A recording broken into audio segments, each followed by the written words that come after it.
We're good. Yes, you can start when you're ready. Okay. Are we streaming? Okay. So we're already here on YouTube. Perfect. Okay. After summer school. Good evening. We're going to go ahead and get started.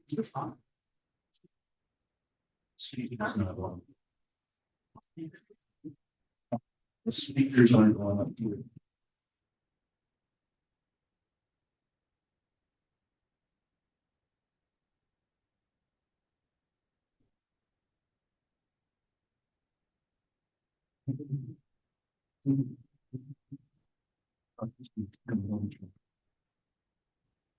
Testing. Hello. Can you hear me? There we are. Okay. Good evening. 6.0 reconvene open session procedural business 5:30 p.m. 6.1 call to order. The Board of Trustees are hereby reconvening open session at 5:32 p.m. 6.2 roll call. Trustees to identify themselves by first and last name to formally establish a quorum. Jordan Zarate, Trustee Area 5, Running Springs, Arrow Bear Lake, Green Valley Lake.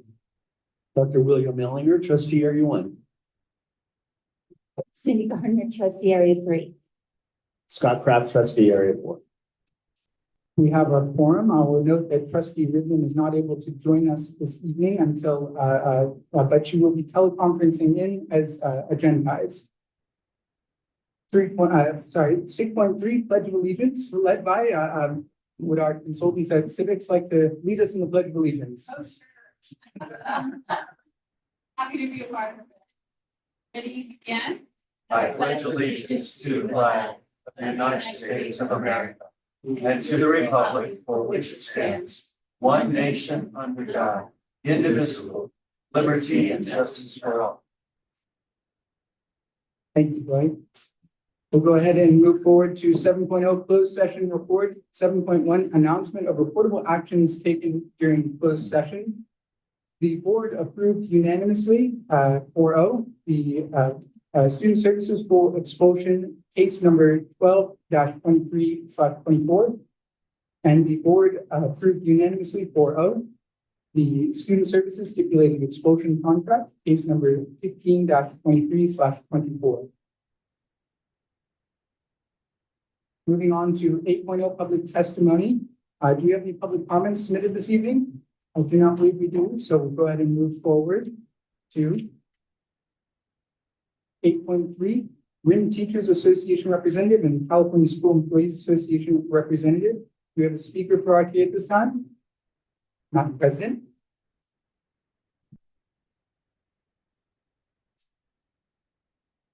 Hello, guys. You know, there's an important debate happening. Yeah. So hopefully you guys all get to watch it later. Okay, so happy summer. I hope you guys are enjoying the weather. Teachers are enjoying their summer. They're getting the projects done that they never had time to do during the school year. They're making those doctor's appointments and specialist appointment. They're also enjoying the lakes, summer traveling. But many teachers are also using this time to find summer work to supplement their income. This year, there was actually competition for summer school positions.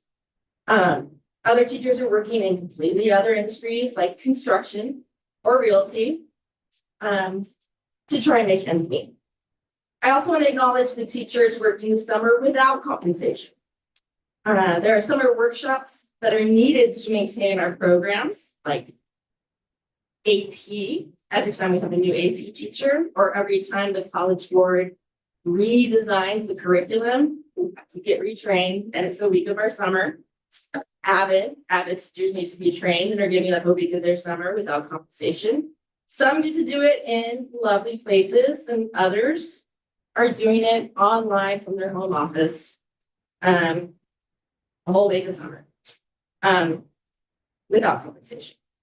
I want to acknowledge the coaches that have started their summer training programs. Yes, they get a stipend, but I think we all know it's not enough. And nothing says that they need to start summer programs if they're the coach. They're doing it, and they've already started. So happy summer. See you guys in August. Thank you very much, and thank you for coming out. I hope you're enjoying your summer as well. Do we have any representatives or speakers at this time for CSEA? No speaker at this time. With that, we'll move on to 9.0 reports and presentations. 9.1 governing board members. Do we have anyone that would like to kick us off?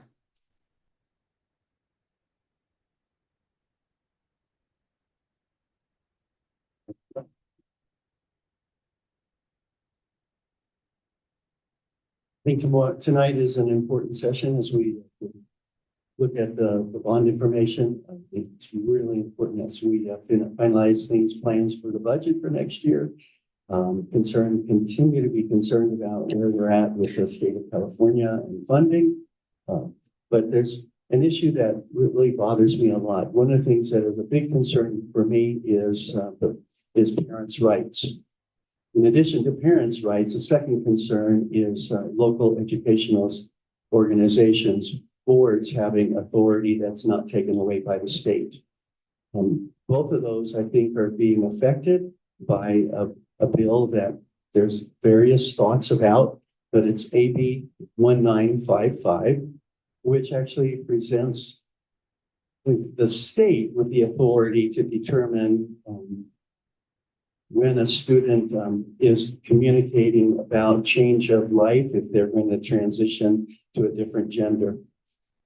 Frankly, I believe in the importance of parents knowing and parents being involved, and that a minor is not at a place to make those kinds of major decisions, and the school should not be in the role of trying to make those decisions and keeping that from the parents. And AB 195 keeps things from the parents, but also takes the authority out of the school board to be able to say whether the school is going to communicate or not. And it's a big concern of mine in our state that we are giving more rights to the state government and taking them away from parents. With that, that's all I have, Jordan. Scott? Did you call me Dodo? I said, oh, I would, I agree with you, Amanda. I know what that's like, having to do that, having to work and put the time in. And there's a lot of staff also that they're prepping our schools, starting now, getting everything ready for day one. The hard work is so appreciated by the staff, the students, and the community. And we have a great community up here, no doubt. And I thank all those people that are working overtime and doing all those things. It's tough at times, especially when you're on the lower end of the pay scale and you have to have those jobs, those extra jobs. And I think I will always fight for those teachers to be able to get what they can. And I hope we can continue. I keep saying this, and I hope that eventually maybe some people do start to reach out to CTA, because it needs to come from them that teachers are compensated without having to do it the way they're doing it now. I don't like this process at all. I think teachers just should get what they deserve regardless of where you're at. And it should be across the board. We do the same job as anywhere else, and it should happen that way. And I hope that eventually we can get there. But right now it is what it is, and I really appreciate all the teachers and what they do. And I think we've made some good strides. We've done some good things, and I appreciate that. And as I always bring up too, next is the students. We have to take care of the students. The students, in my opinion, have been left out for a while, and they're not getting what they need. And we have to get this bond passed. We have to update our schools and get our facilities ready for these kids so that they can have the best possible learning environment. And that's going to be the best for the teachers as well, and the staff, and our community. So I ask everybody to please see the good in having this happen and get to really understand everything that's going to happen with this process, because I think it's the best thing for our community up here on the mountain. Thank you. Thanks, Amanda, and thanks for pointing out about the workshops. Because I know that teachers are very enthusiastic. Ms. Bennett is very enthusiastic about going to, you've got to peel her off the ceiling sometimes. But it's true. They go to the workshops, they get the training, they get it so that they can revamp a course with new pacing guides and assessments and all of that have to be done prior to the first day of school. And so we forget about that workshops are part of that equation. And of course, coaches, just God bless them. And they are important to our children's lives, and they dedicate so much time because they love the kids and they love the sport. So thank you for pointing that out. I just want to wish everybody a happy summer. Take some time off to recharge your batteries if you have a couple weeks vacation, and be with your family, have fun, and let's get ready for the new school year. I have some stuff in the ledger report, but that can wait. Thanks. Thank you, Cindy. I'll wrap this up here. Thank you, Amanda, Madam President, for joining us this evening. I know it's the summer right now, so I appreciate you coming out and talking with us. So I always appreciate it. I'm consistently and always share everything that's going on, everything that you're doing. It's really, it's good for us to know and to see and to be able to talk about even outside of work. So I appreciate that. I know we've got a lot on our agenda, so I wish everyone a happy summer. I'm looking forward to the new school year. I think, got a lot of things to look forward to. So with that, we'll move on to 9.2, our superintendent report, Dr. Paulson.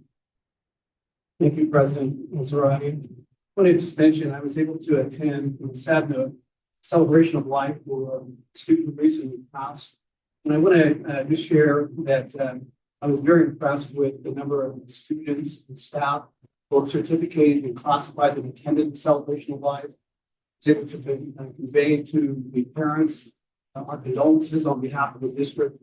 And we were very appreciative of the efforts the district provided, supports for the family.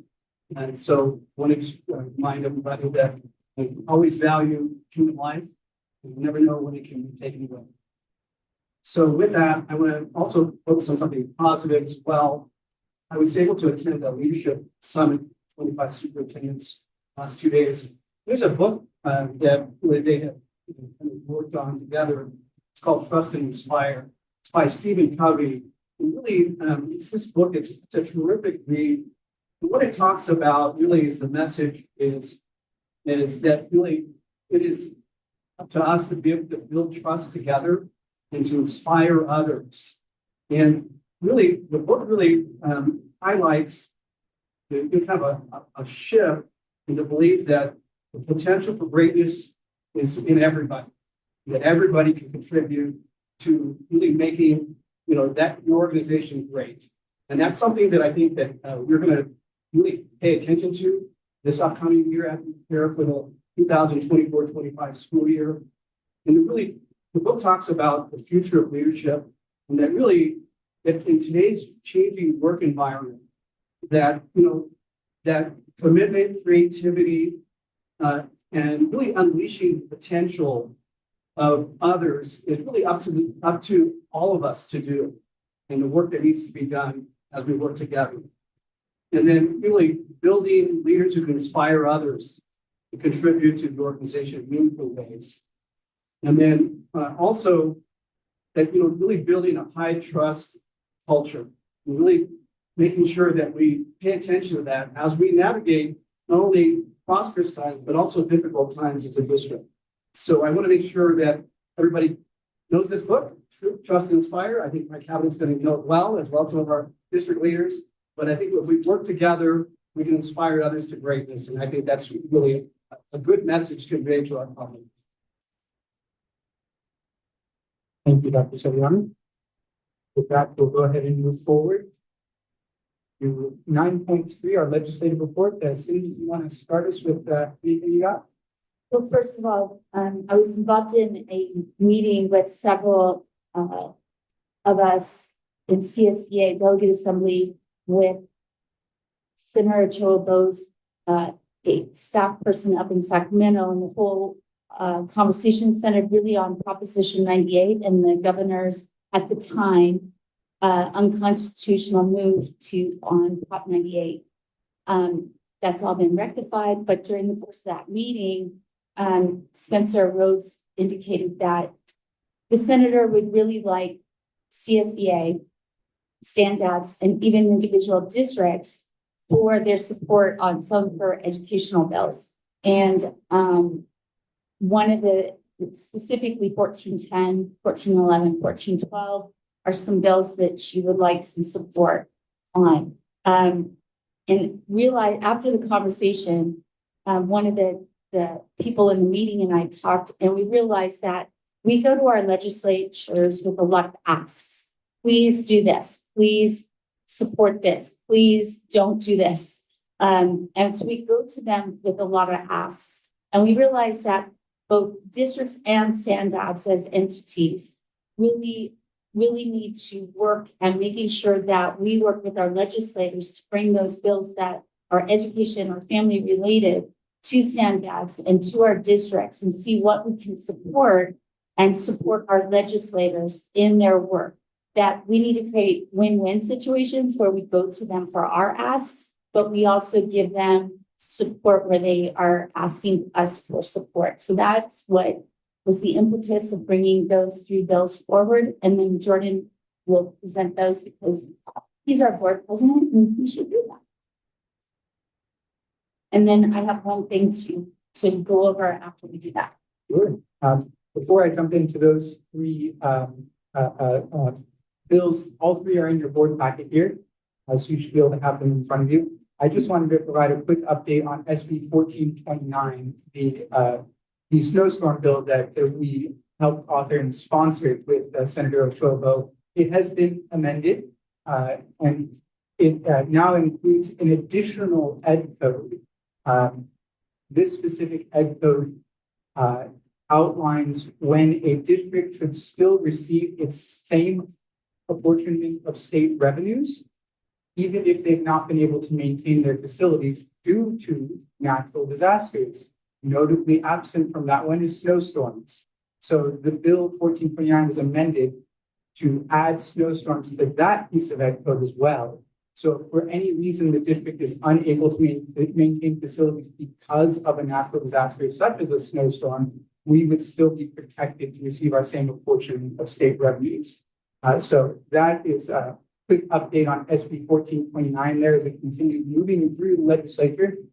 With SB 1410, 1411, and 1412, all three of those are authored by Senator Ochoa, as Cindy had mentioned. The first one I'll just mention is a curriculum framework for mathematics, specifically algebra. This bill would require the Instructional Quality Commission, when the mathematics curriculum framework is next revised, to consider including that pupils in grade 8 be offered the opportunity to take an Algebra 1 or Mathematics 1 course that is aligned to the content standards adopted by the state board. I'll just give a quick introduction to the three of those, and then we can open it up for discussion amongst us. The second, Bill 1411, expands the Instructional Quality Commission. So it would expand that commission to include 6 additional members, 2 from the California community colleges, 2 subject matter experts from the California State University system, and 2 faculty subject matter experts from the UC system. It would, that's what SB 1411 does. 1412 is another bill aimed at the Instructional Quality Commission, designed to curb conflicts of interest. So it would prevent publishers, distributors, let's see, I have it here, and retailers of instructional materials or professional development materials and their representatives from being eligible for appointment to the commission or selected to serve on a committee or subcommittee or working group of the commission. So if you work for Pearson, for example, you would not be able to serve on that Instructional Quality Commission any longer. So those are the 3 bills that we were asked to take a look at that I've brought forward here. I'll open it up to any preliminary thoughts, anything you all have. Based on this discussion, we can either take this in and say thank you, or we could also at future agenda item setting ask to bring one or all of these back for potential support or to take a position of support on. So I think the two of them are no-brainers. They're very easy. Eighth grade, we have parents and students that have been clamoring to be able to take algebra in eighth grade. We used to do it before. And then we went to integrated math and that sort of dissolved itself. So I don't think that is an issue, especially districts that still follow the traditional model. That allows them to do that and allows that acceleration for the students that are ready for it. And be able to increase their mathematics course takings and offerings in high school. Gives them a little jump start.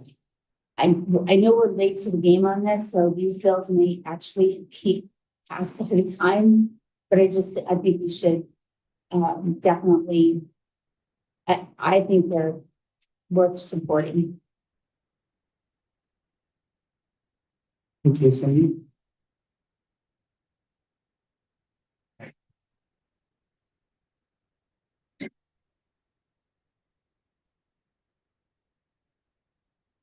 Cynthia already said it, so to do algebra in eighth grade, why not? So each one of them, but the third one is one I was trying to understand just a little bit more carefully. But I do have a concern that if we're going to wait till another board meeting to do anything with them, it'll probably be too late to do anything with them by the time we come back to our next board meeting. It may well be, yes. As Cindy mentioned, we're a little late to this thing, but wanted to at least have it brought forward for us.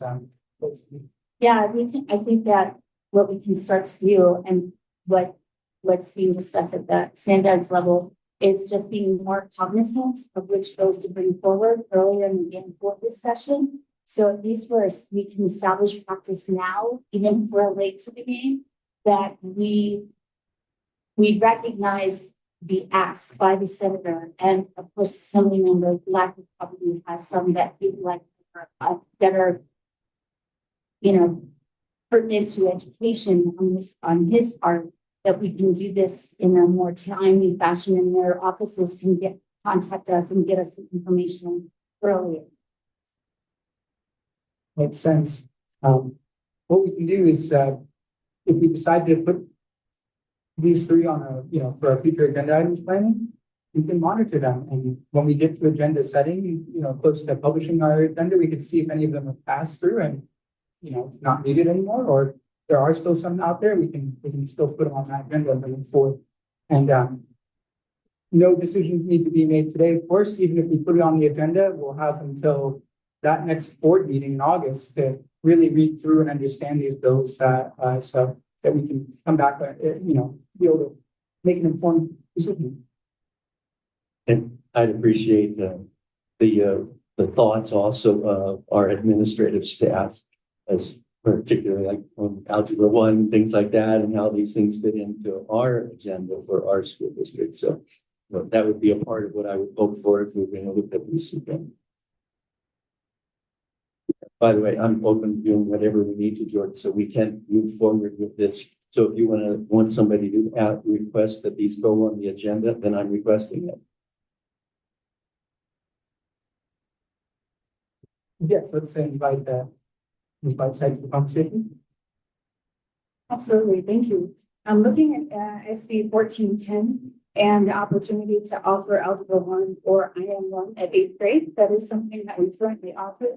And what that would look like in terms of logistics, if you will, is making sure that as part of our registration process, the Google form goes out to our incoming students. They have the opportunity to select their interest, and sections are based on are generated based on interest, and we adjust master schedule based on them. And then looking at 1411 and 1412, making sure that we have that opportunity for the public to be on the committee. And then for that, as you're looking at publishers, right, who are providing materials, there's a difference in terms of what they're providing, right? They are looking at the framework to determine the creation of the publisher's materials, the instructional materials, not necessarily informing that process. Thank you very much. Those are excellent notes. To keep in mind.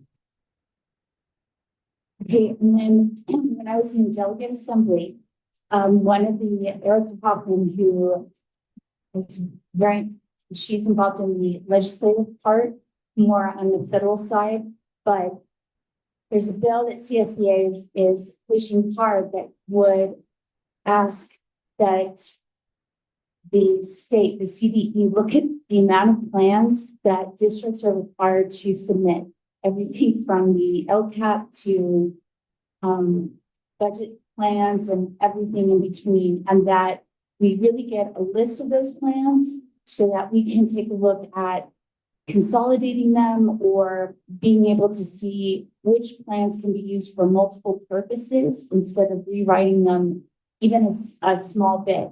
So the CDE doesn't know how many plans there are and required. So they're like, well, we would have to create that list. So CSBA is like, okay, well, we're going to start that list. So this is the list that they started, and it's an amazing visual, and that's what it is. This is done just by what the CSBA has knowledge of in terms of the plans that are required.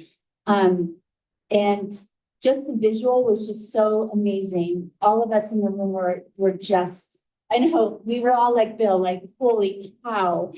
And so I thought, so I went around and helped myself to extras so that I could bring it back and we could, this is such a great visual as to what our district office staff and our administrators on site all have to do every single year, and how overwhelming it can be, because it's overwhelming to just look on this folder. And this is not even all of them.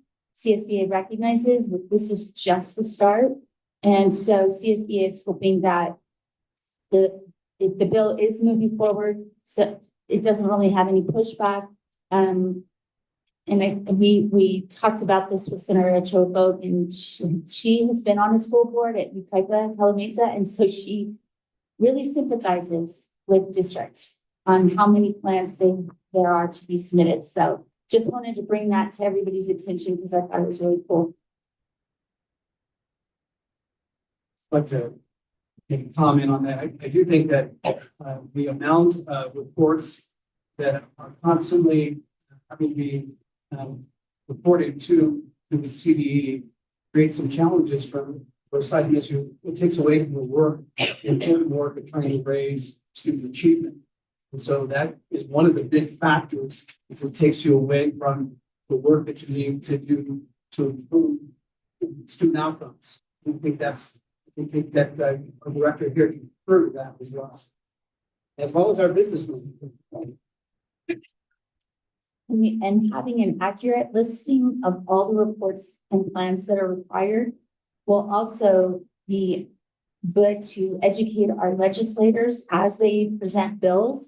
So many of them want accountability plans, or they are wanting, or the governor wants a program, but there has to, the stipulation is we need a plan, we need a plan, we need a plan. So if there's a list that is available for everybody to say, oh, there's already an accountability plan. There is already this plan. There's already this report. I can get that information for an accountability piece that already exists. I don't need to put it in my bill to create yet another plan or report. So that's another component to this, is just making sure that we don't add on as legislators put their bills together. Cindy, this is currently there's no legislation type this, right? This is just something that CSB is. Oh, there is a bill. That's okay. Not Scott, don't do that. But there is a bill. There is a bill, and there is a bill, and it is moving forward. I think everybody, there's not really opposition. Thank you. Anything else? We'll go ahead and wrap up our legislative report then. And move on to 9.4, educational services, presentation of the River of the World Unified School District Library Plan. Welcome.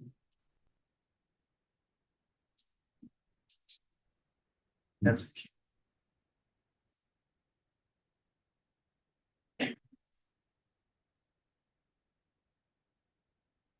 Hey, good evening. Thank you for giving us the opportunity to take a look at the library plan and the process that we went through to develop a library plan in collaboration with SBCSS, our county partners, as well as our county districts in our county, and looking at what we have across our county to build on. Also in alignment with AB 1078. So looking at our journey, again, that's our first sharing. It looks like they're popping up. There we go. So the plan started with looking at, where are we with our library instructional materials and our process. And so we reviewed this with cabinet, with site administrators. This was reviewed with assistant superintendents of ed services, so other ed services within the county. They also pointed us in the direction of the library consultant for SBCSS, who we went on a Zoom and went through fine-comb detail every aspect of the library fund to identify the areas of need, areas of help, anything that we might want to clean up. And then a collaboration with our district librarian was ongoing. And then we met with our library technicians and in March, did a review of the plan. So essentially you've got your site administrators, county administrators, a library consultant, the district teacher librarian, our library technicians, and then once it was ready, went to our legal team for a review, making sure we have our EDFA, EPAR, and exhibits. So what do you see included in your library plan? So I gave you a copy there, and you've got some tabs in there. Once the tabs start, those are some additional documents that are not in the library plan, but are examples of what it would look like. So as we go through each piece. So as you look at the beginning, we always want to make sure that we are aligning to the LCAP and making sure that we're aligning to our board policy. The major sections that you will see after the alignment to Goal 1 of the LCAP starts with the weeding policy, which is musty. We don't want to have a musty library. Essentially the acronym references the criteria by which our libraries look at materials to or weed. From there, we looked at the acquisition process. And essentially, what is the need of a school, our students, materials and varying formats and technology access? And then how do we evaluate the authority, the scope, accuracy, timeliness, and how are we using this in our schools, in our libraries, in our classrooms? And so as we have seen prior, AB 1078 has shared that we will have additional CEE guidelines coming in July of 2025. So we are ahead of the game with creating our library plan and making sure that we have all those components included. The little graphic that you see here, we've created Google Forms for ease of access that align to the exhibits of the board policy. So, for example, this one shows you the request for the acquisition of library materials so that we're looking at when we're bringing materials in, or if we have a reconsideration of a material, then that goes through a process. There's a Google form, it is documented, and those Google forms are basically a replica of the board policy exhibits. So I thought I would share with you a really cool example aside from the library plan of how do we look at, for example, if we have a question about a book, right? The library plan does include some details on the process there. I won't go into that in just some detail, but what I thought I would show you is one of the example websites that our library technicians do look at. This one specifically is teaching books for schools, and it will show you a lexile level, a word count, a reading level, a grade level, and it gives you a scholarly review professional review, awards and distinctions, and subject headings. So if you had a question, you wanted to read about a book, you wanted more information, essentially, if you look on the right here, that book resume, it's going to give you more information about that book title. So moving further into what is included in the library plan is the process for reconsideration of library materials request. Again, you'll see the graphic there is a replica of the board policy exhibit. And that's the request for reconsideration. You want to make sure that that goes through a thoughtful process. So if there is a question, it would start number one with step one is the informal complaint. From there, going to a formal complaint. Step three, the superintendent determination. Step four, the review committee. And then step five, appeal to the Board of Education. And this again would be following your UCP, which I believe is your first tab of additional documents if you're looking at your post-its. And so as you look at that, and we're looking at how are we addressing and supporting if there is a question, it's making sure that if you go to step five, that review committee will include the director of ed services, school administrator for that site, the district librarian, school library technician, a department chair or teacher of about that same grade level or department area, and then a parent or guardian. It's important to note that this is not a standing committee. This is a committee that is formed based on a need for review, which is determined by our superintendent. As again, we go back up to the formal complaint process. With any concern that may arise, we always want to start first at the school site, making sure that if a parent or guardian has a question, that they do go directly to their site administrator to get more information and to share that informal process of their concern. When you look at the Google form or the graphic here on the right that breaks down looking at the questions that we ask, there are four major questions that we will look through to look at what is specifically the nature of the concern. Is this something that was read, heard, viewed in isolation, or the entire selection? What is the concern regarding the consequence or impact? And then what is the desired outcome?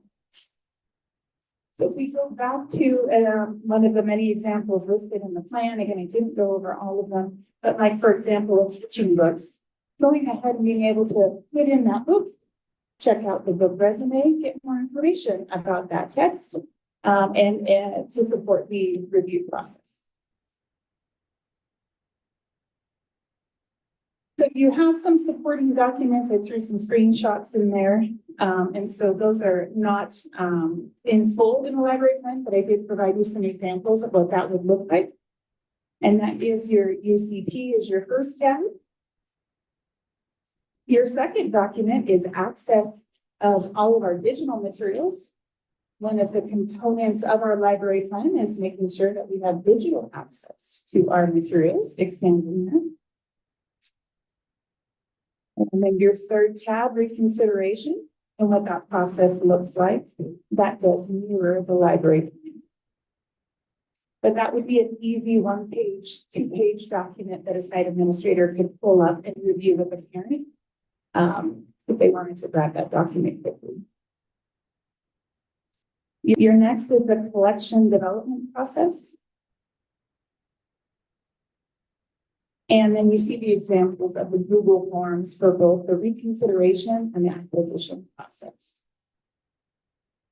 So in brief, there has been a lot of collaboration on this library plan, a lot of review of AB 1078, review of other plans across our county, working with the library specialists from SBCSS, and working with our site teams, our cabinet, to make sure that we haven't missed anything. Just taking that back to you. No questions here.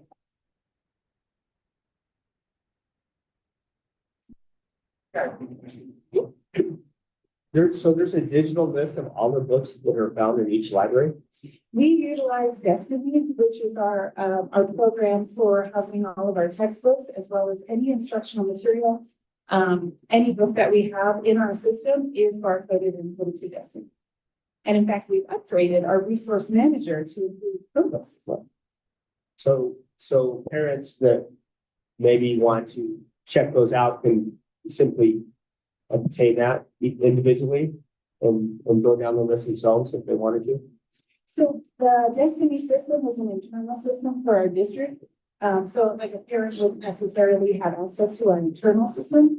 But what they could do is go and see their site administrator, and if they had a question, and you know, ask those questions as part of that process.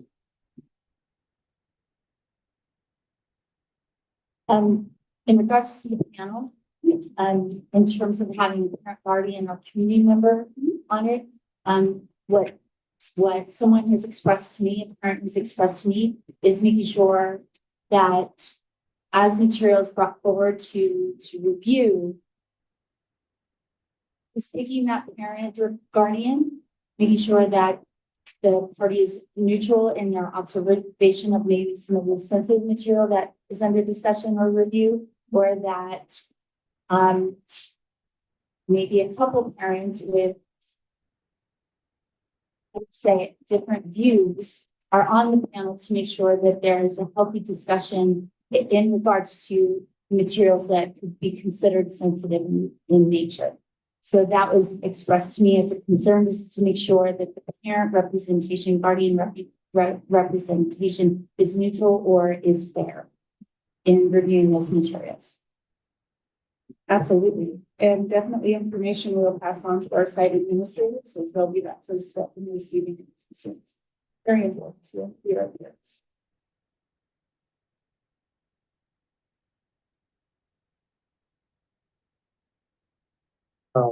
Just one more thing. I understand what Cindy's saying here, because everybody should be concerned with that. But it also seems like there's a lot of people from the school district also involved. So it seems like we have a healthy representation of adequate people who can make that judgment. But also, is there anything in place for accountability for maybe the librarian to also know the materials and be proactive to bring things forward so that they can be reviewed ahead of time, so there would be on top of that ahead of the schedule instead of the parents or concerned parents trying to find everything, and kind of it gets a little convoluted then. Wouldn't the reading policy be something that would ensure that we're actively reviewing our materials so that it can be brought up? Absolutely. The weeding policy is going to go through that, but also the acquisition process is going to be a helpful piece to that. Looking at, as we're bringing materials in as well, that goes through a thoughtful process.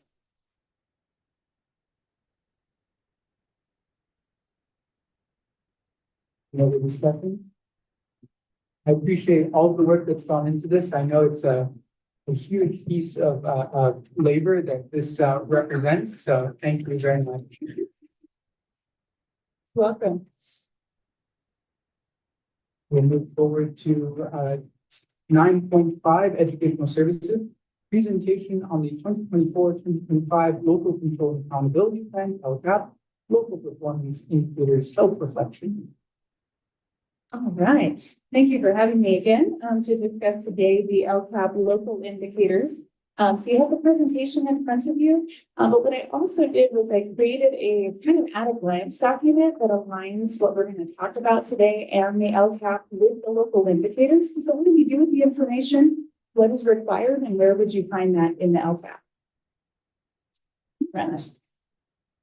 So as we've seen this slide before, these are the required measures locally and state-wise that you see in the blue and in the green. And then a reference to this document here to make it a little easier to access. What does what are the local and state measures is on the left in the blue. And then what is the required metric to measure that required indicator? How do we word that in our LCAP, and where will you find it in the LCAP? So as you go through and you look at each of the priorities, and we'll review those briefly, then you can see how this aligns to looking at the LCAP, I believe 180, 90 pages. Then you've got a short guide, right? Gets you right to where you need to go. And you have access to the slideshow as well, which the link there will get you straight here too. If you just want to put directly there visually.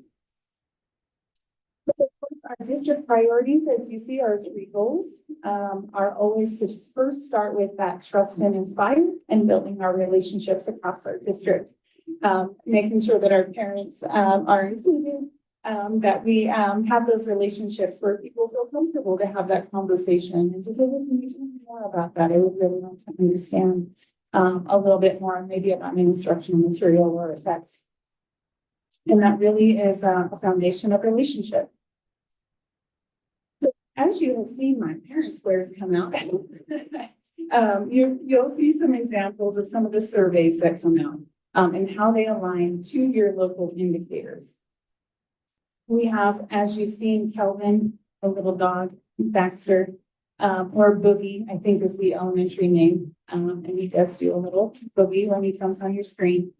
Parents Square, our surveys. So when you see those surveys and can encourage friends, loved ones, neighbors, community members to fill those out, it is actually really important that we have that information. The local indicators are reported every summer, and the window just opened June 3rd and closes at the end of July. We've already submitted our local indicators. And that's again based on the information from the surveys, and we'll go through to those priorities.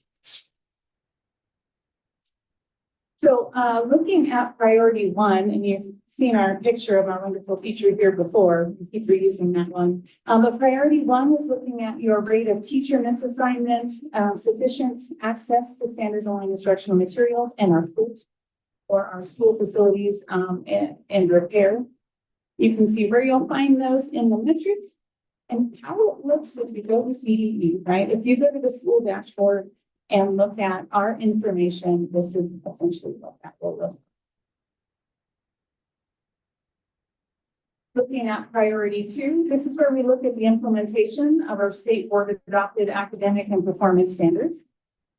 And so as you look at the graphics below, you can see how we rated from our surveys. We have averaged between the 3s and the 4s with regard to our implementation level.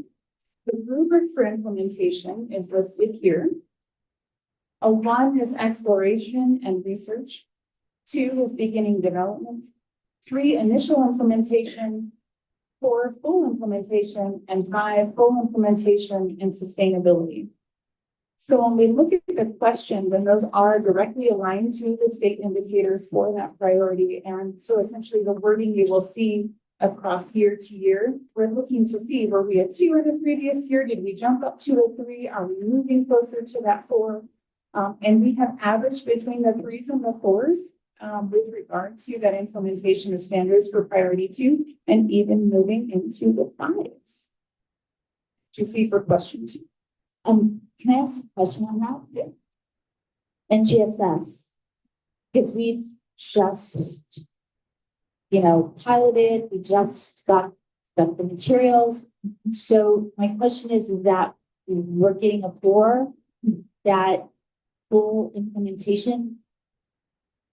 I guess, are we really at full implementation? Because I'm seeing cases and cases of books and to be distributed. So, and then also the training of the materials still needs to be done, yada, yada, yada. So are we at, they really feel we're at a 4? So that was based on the response to the survey. That's what I'm saying. Our teams feel that we are at a 4. And then also looking at this over multiple years and our implementation of NGSS even prior to the materials, that there was a quality grasp on our NGSS framework and the teachers who have been trained on that framework. And even, for example, like our recent NGSS adoption, starting with that committee, making sure that they're trained, that they have access to the publisher materials. So even when you change from one publisher to another, you're applying the standards in a similar fashion. So new materials, some great. No, just asking, because and I realized that you didn't put the fours in here, that they came from the surveys, but I'm a little bit surprised by 4, that's all. Yeah. So question 1 is about providing professional learning Right. about MTSS. And then question 3, we were rated a 3 on that one. That Right. was progress in implementing. I'm like, I'm, of course, I'm. Sorry. Yeah, so I think just, just distinguishing actual I- implementation. Right. Well stated. So as we go to the next slide, looking at question 3 and 4 are the progress in implementing, as was mentioned, and following each of the academic standards as adopted. It's interesting to see that, again, we're seeing 3s, 4s, and even a squeak of the 5 there in CTE.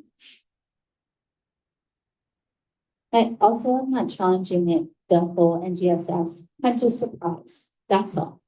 I think it's awesome that they feel that way. You know, they did a really great job. Our committee of teachers who looked at these materials starting in September, going through in December and recognizing they needed more time because they wanted to make sure that they were implementing in a quality way and that they were making the best choice for their materials. So we actually extended that pilot opportunity all the way through to February. All right, and then question 5, our success in engaging in the following activities, looking at identifying professional learning needs and professional learning of individual teachers. So we did the surveys through the local indicators, but we also did a couple of our own surveys aligned to professional development and training to make sure that we got that feedback on what training and materials, what PD was requested. And that is something that Ms. Burke and I have been looking at in terms of planning the school year. So we have that PD plan we're looking at for the school year in terms of when are we bringing in SAVIS for our NGSS?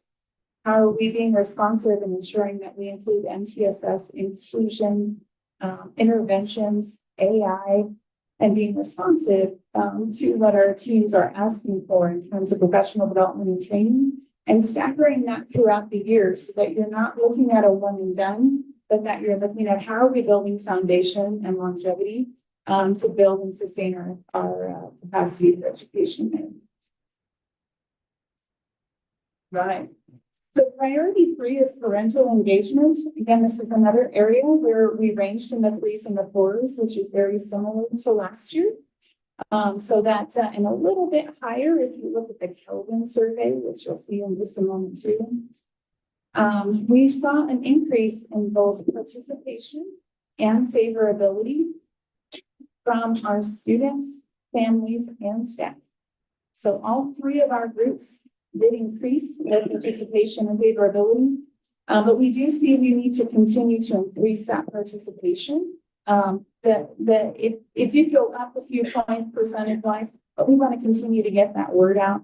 And again, as we're a district of building relationships and making sure that we can have those genuine conversations to move us forward, we need that participation to continue to maintain and increase.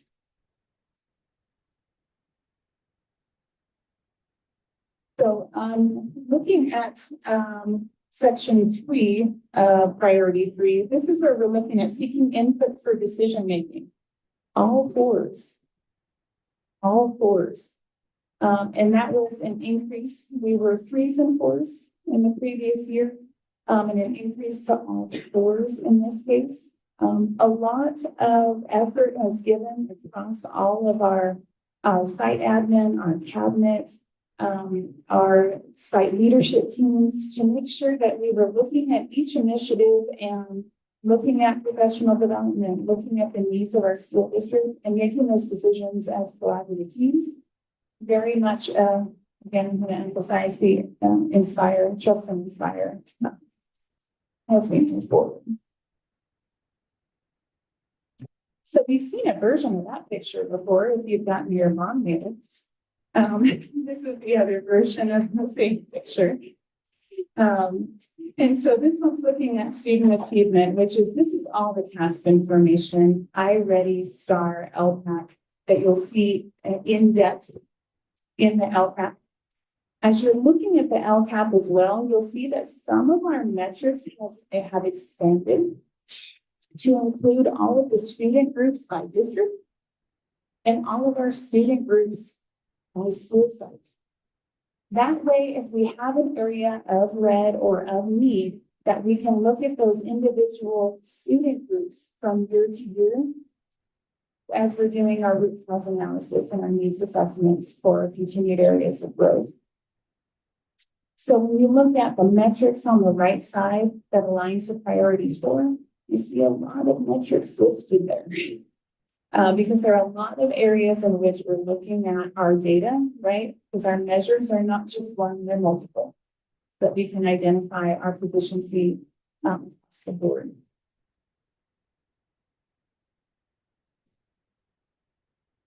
Priority 5 looks at student engagement. That's going to be your attendance rates, chronic absenteeism, middle school dropout rate, high school graduation rates.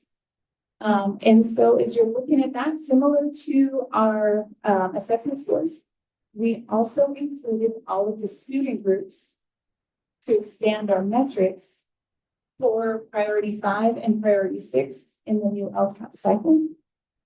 That way we could look at and disaggregate the data of chronic absenteeism, of the suspension rate, attendance, and to look at that based on those subgroups to see what areas of need again exist so that we can be more intentional with our areas of support.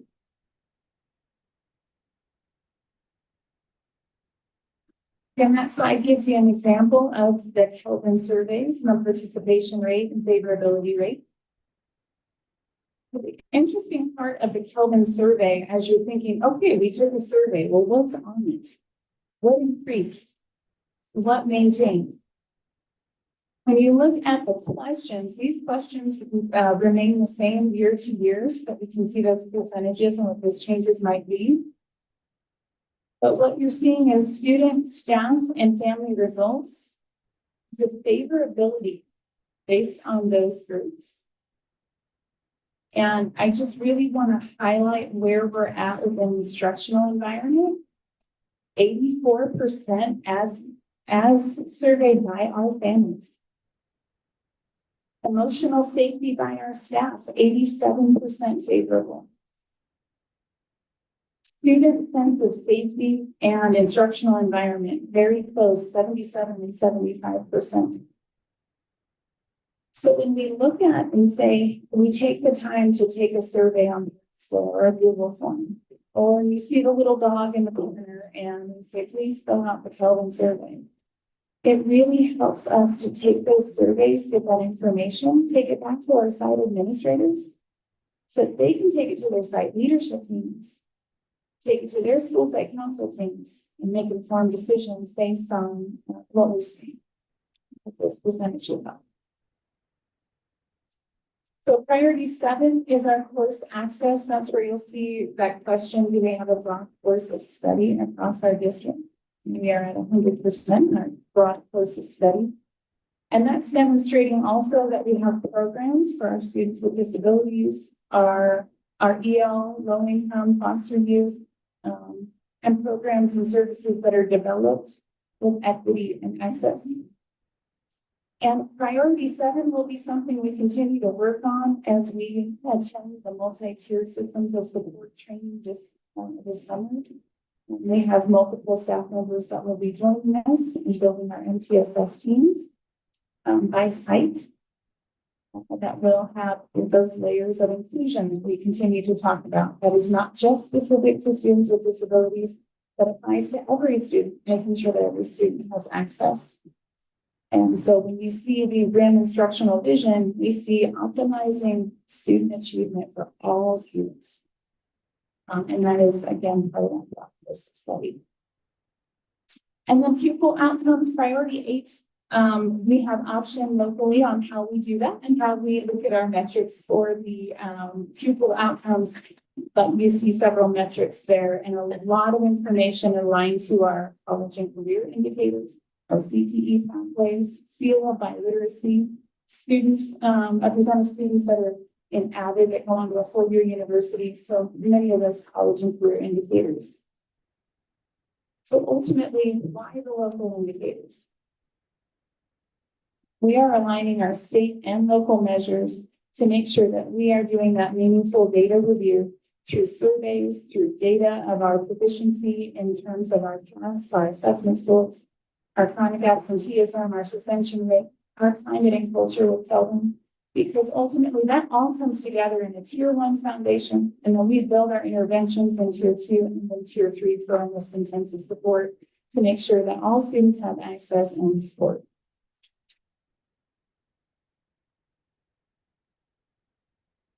Any questions? I just want to say one thing, like when we move to data chats with the EL students and we see this jump in our reclassification rate, and then you realize that it opens up a whole new world of electives, of taking EP classes or CTE, and it's just amazing the cause and effect that goes on when we use data to go, okay, how can we help this student group that access and parents have said, I don't want my kid in ELD because I want them in AVID. I want them in these other classes. And these data chats made a huge impact. And it's a domino effect that we're seeing. And so I appreciate us looking at data like that and going, what can we do differently? What can we do better to service this student group? And so I get what you're saying about let's take the data and pull it apart so we can examine the student groups themselves at each school site and see where we can buckle down the resources at each school site for those student groups. Because I just think the possibilities are endless when you do that targeted assistance to the group at the specific school sites, and we give that extra support to that site. And that gives that data that says, hey, we're looking at this new initiative. Well, what area of need is identified? And how is this new initiative going to meet students at the point of their need, to fill in those gaps and to make sure that we are addressing what they need, but also getting the student voice in. Yeah, as part of the EL data chats and some of our other assessment-based data chats that we can continue to build, and looking at what are we doing right? What are we doing that's working? And how do we capitalize on growing that to fill, those areas of need and getting a student voice, family voice. Yeah, it's interesting what the students come up with. They're very forthright in their assessment of what they're willing to do and what they're willing not to do. So I appreciate their honesty. Thanks, Julie.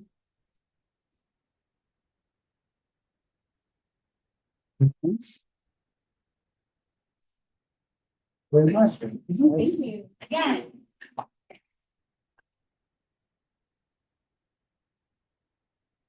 9.6 Business Services, presentation on facilities master plan and needs assessment. Brett Merritt for April Partners.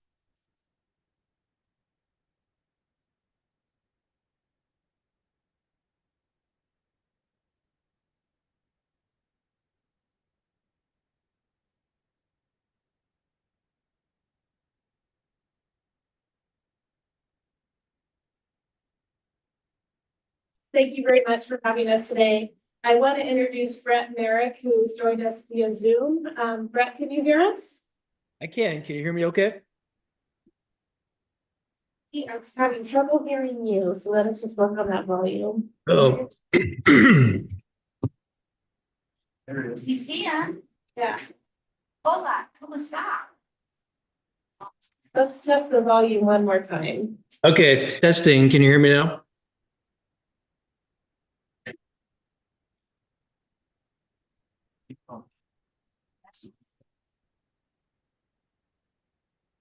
Brett, we're just working on something on our end. Thank you. Oh, Just one more. no problem. Question, Carl.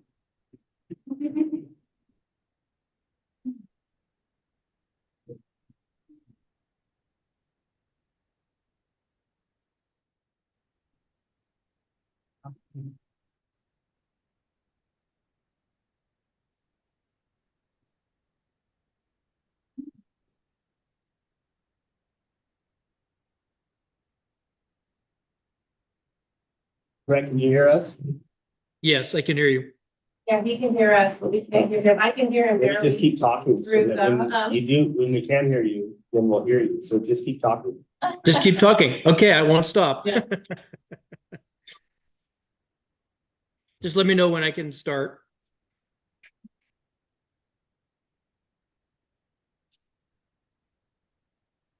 First case, I can have you call my cell phone and we can put you on speaker. Yeah, that's not a problem. We can do that too. Okay. So that gives a little bit. It's ready to. Come over there.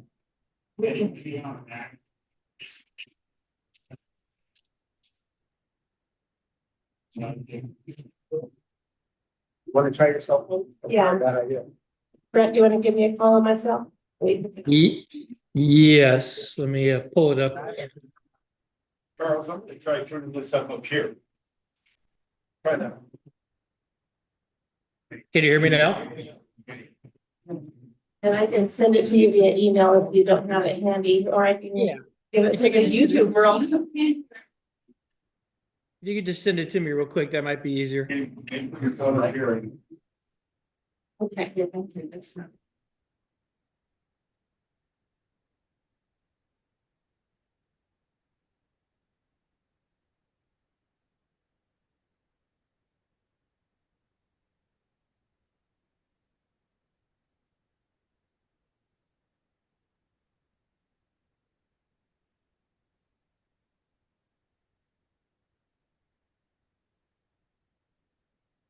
We do another test. Right. Testing 1, 2, 3. Yep. Nope.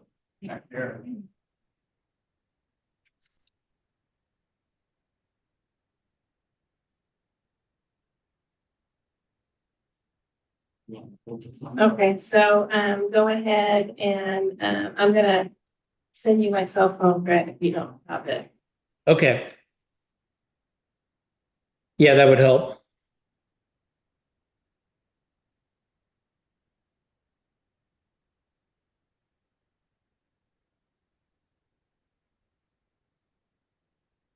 While we're getting the sound straightened out, just for people who are listening here or in the audience, we do have Brett Merrick joining us via Zoom and his team with K-12 partners with members of our team too have been working on a facility master plan, which is a rather large document with a lot of good data about our facilities and what it'll take to repair them, addressing deferred maintenance and future needs. And with some analysis of funding, we have a short presentation that we'll put up. I'll be Brett Savannah White here when we get him going, and we can, so he can explain it. It'll be much better than I can. So. Let's see if we can give some. I have like one little tiny bar too in this building, so. So in case, and can folks hear me speaking now?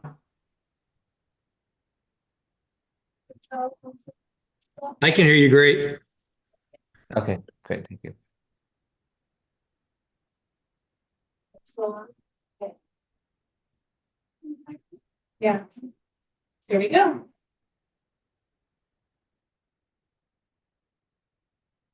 All right, Brett, can you hear us? We are in the boardroom.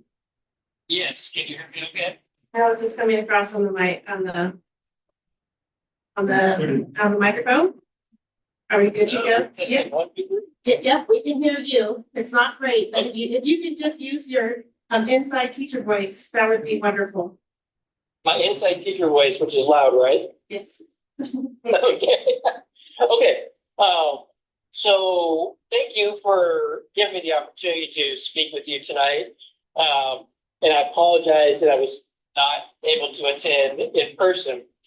Just a little bit of background information on our firm. Our master plan team since 2018 has assessed over 400 school sites throughout the state of California. And while every district is unique, there are also a lot of striking similarities. and I've been doing this now for 30 years. The one common thing that I see throughout the state is a general lack of funding for facilities. In my opinion, for far too long now, we've been taking the one step forward, two step back approach when it comes to both the state and local level when it comes to facilities. And unfortunately, it's really starting to show in the conditions of our facilities, not only at Rim of the World, but statewide. So in many cases, we've just been putting a Band-Aid on the problem for far too long instead of addressing the issue head on. And again, that's due to lack of funding. And later in my presentation, I will talk a little more about funding. But before I go any further, I would also like to compliment Jim and his team for their outstanding work.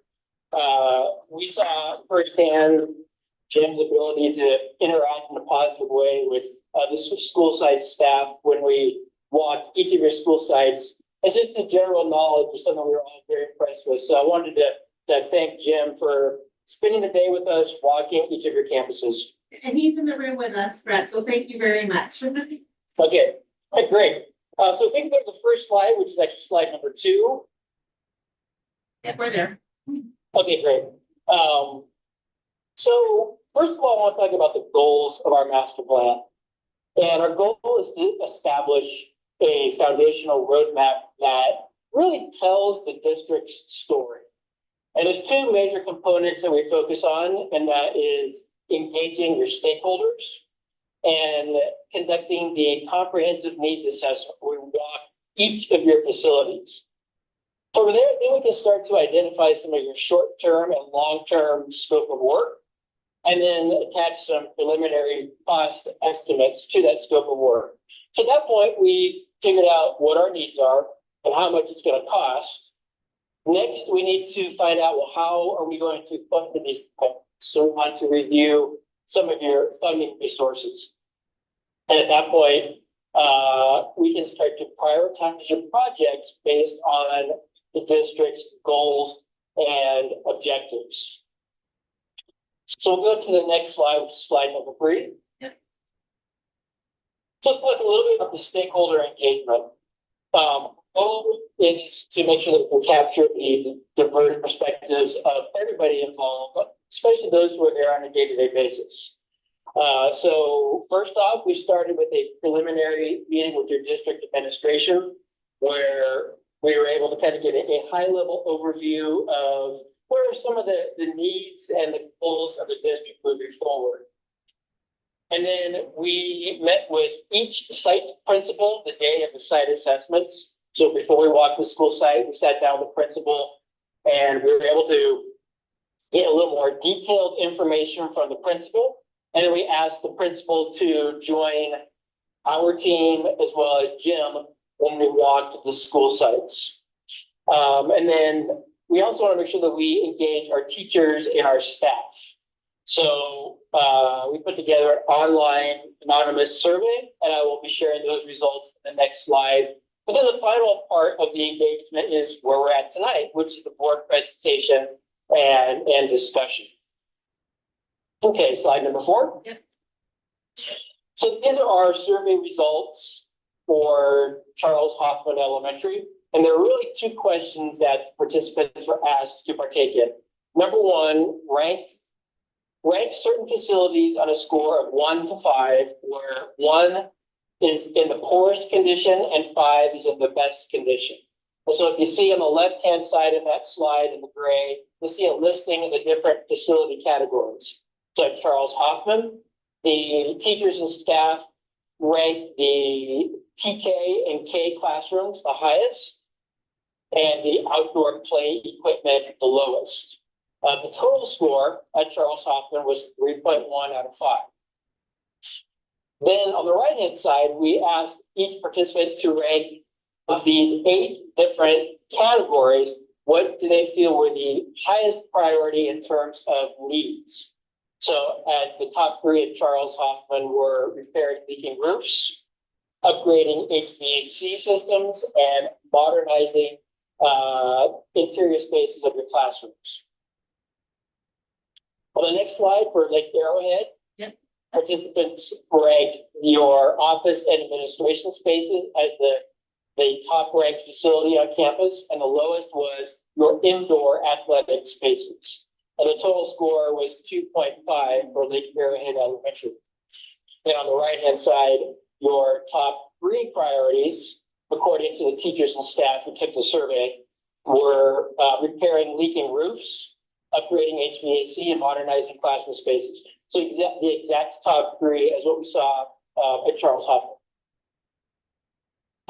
On the next slide, we have the survey results for Valley of Enchantment. The top ranking facility was the library space. And again, the lowest ranking was interior athletic spaces, gymnasium, PE, and so forth. The highest priority rankings for needing to be addressed at Valley of Enchantment were HVAC, safety and security, and modernizing classroom spaces. Next, we move on to slide 7, which is your intermediate campus, and the kitchen and food services facilities was ranked the highest. Outdoor play courts and play fields were ranked the lowest. And the top 3 priorities, according to teachers and staff, were repairing leaking roofs, upgrading HVAC systems, and safety and security. And you're starting to probably see a common theme there amongst all your sites. Next, we have at Rim of the World High School. Library was ranked the highest, and your football stadium facilities were ranked the lowest. And the top 3 priorities were repairing leaking roofs. Actually, repairing leaking roofs and HVAC actually tied for the top priority, followed by safety and security and modernizing your classroom spaces. So before I go to the next slide, talk a little bit about our needs assessment. Do we have questions up to this point? No, not for me. The board's, Okay. the board's shaking their head no, Brett. Okay, good. It's kind of hard to hear, and I apologize. Technology is great when it works. So let's move to page or slide number 9. We'll talk a little bit about our needs assessment. So the goal during the needs assessment is to analyze the crucial infrastructure components on the campus. So that's everything from HVAC, utilities, roofing, anything that has to do with health, safety, and security, and just the overall conditions of your spaces. And that could be anything from, like I said, the critical components, everything down to the conditions of you need to paint the interior, exterior, or flooring, or so forth. Next, we want to assess how the facilities accommodate your current educational and support programs. Do you have the appropriate spaces on campuses to house those programs? And if not, what needs to be done so we can accommodate those programs better? And then finally, do your facilities create any negative impacts on your students and staff? And the photographs that you see here in this slideshow presentation were actually taken at each of your campuses. So on slide number 10, the way I decided to do this for the sake of just summarizing the master plan, because there's a lot of detail in the master plan, is I broke it into level configurations. So we're going to look at the top priorities for your high schools, or your elementary schools, your intermediate school, and your high schools. So on slide 10, and again, we're going to see this throughout the district as the priorities matched almost identically throughout the entire district, what the grade level configuration was. But the top priorities at your elementary schools get based off of stakeholder input from the teachers and staff, and then what our team observed during the site assessments involved safety and security measures, upgrades to HVAC and roofing, modernizing your classroom spaces, upgrades to your utilities, restrooms, and playgrounds, repairing of asphalt and other flat work, and new outdoor shade structures. Now, on the left-hand side, you can see some illustrations of some of these priorities, the sampling. So from left to right, on the top left, we can see a photograph of a typical space of your interior classrooms that would be eligible for modernizing or upgrading. Some ceiling tile damage from leaking roofs, some damage of your asphalt parking lots, Restrooms that are not ADA compliant. Those, I don't normally like taking photographs of urinals, but the floor urinals are no longer ADA compliant, especially for a student or staff member that's in wheelchairs. Throughout all your sites, including the elementary schools, there's a need for some upgrade to your electrical utilities, and then replacement of playground structures along with the playground fall surfaces. Any questions on the elementary schools before I go to the intermediate school? They're shaking their head no. Okay, all right. So again, at the elementary or at the intermediate school, very similar priorities: safety and security, HVAC, roofing, restroom upgrades, classroom modernization, utility upgrades, repairing of asphalt, and new outdoor shade structures. And again, these are just some photographs showing some of the items we identified, some of the asphalt damage, some of the restrooms that needed to be remodeled, and some of your roofing issues. On this campus in particular, we did get up on the roofs to inspect them a little closer. And as you can see on the bottom right-hand photographs, there is some significant water damage from leaking roofs at the intermediate school. I'll go on to the high school next, and then maybe we can just have some questions after I get through these slides. So on slide 12, we have the priorities for River of the World High School. Again, almost identical to what we saw at your elementary schools at intermediate school, with the exception of repairing restrooms as well as locker rooms and a need for some enhancements at your athletic facilities. And again, just some photographs depicting some of the damage that we saw from some leaking roofs throughout the campus. And then at Mountain High School, the top priorities were safety and security, some parking upgrades, and modernizing the interior spaces, especially the classroom spaces and your cafeteria. And that takes us to page 14, which is kind of the summary. This is the heart attack page, unfortunately. So I kind of look at this as a report card for your facility master plan. And generally in our master plans, we focus on two major categories: modernization of your existing facility and site infrastructure, and future new construction. While there is not a lot of future new construction projects identified in this master plan, I'm going to focus more on the modernization category and the subcategories within the modernization category. So we'll start with your health, safety, and security. That could be anything from your alarm systems, your communications, bell, intercom, phone, surveillance cameras, security fencing at gates, ADA compliance, door locks, and door hardware. So we're identifying about $13 million district-wide to upgrade some of your health, safety, and security components. Next, we're showing the major modernization category. And this is where a lot of the big ticket items are. Whenever we see significant work in this major modernization category, I can almost guarantee there's going to be a pretty significant jump in the overall costs.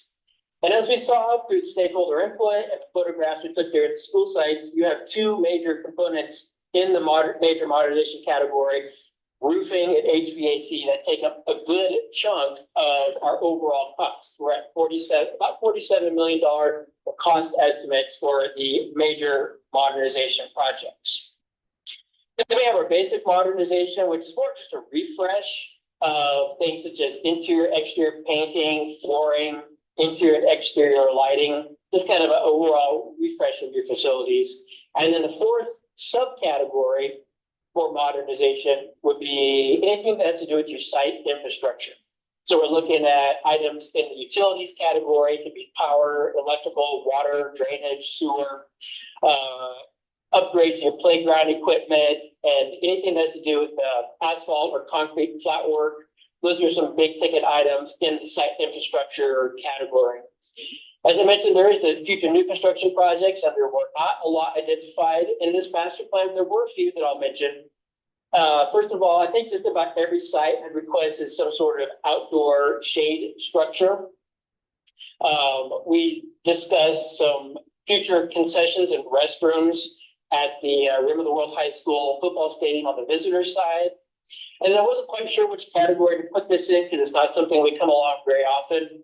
But we did visit your maintenance and operation yard, and there was discussion about adding some future new snow removal equipment to the district inventory. So total number, we're looking at about $114 million in overall needs. And I would just like to address one topic that comes up quite often is that why are our school facilities so expensive to maintain and build? And our school facilities, they are classified as useful facilities. That's due to the critical nature of the occupants who frequent the facilities, but they're also often used as disaster relief sites, particularly in the event of earthquakes or fires. So this designation alone necessitates a higher standard of construction and design engineering. But then we also have to couple that with the state's prevailing wage laws, and that leads to significantly higher construction costs than what you might see in typical commercial buildings. So I just kind of wanted to put that out there as well, because a lot of times we get a lot of questions on, well, why are these so expensive? Those are some other reasons why. I know there's a lot of information on this slide, so is there any questions or comments before we move on? Hi there, Brett. Jordan Zarate here. I just had a question. Thank you for the report and information so far. I noticed on here, or I guess I'll ask, districts have to move towards clean energy vehicles. So I'm curious if any electrical or EV infrastructure is included in this budget that you've laid out here. I do not believe that we included any of that in our report, and I would have to go back and look. In fact, if Jim is there, Jim might even be able to provide a little more information if we had that conversation or not.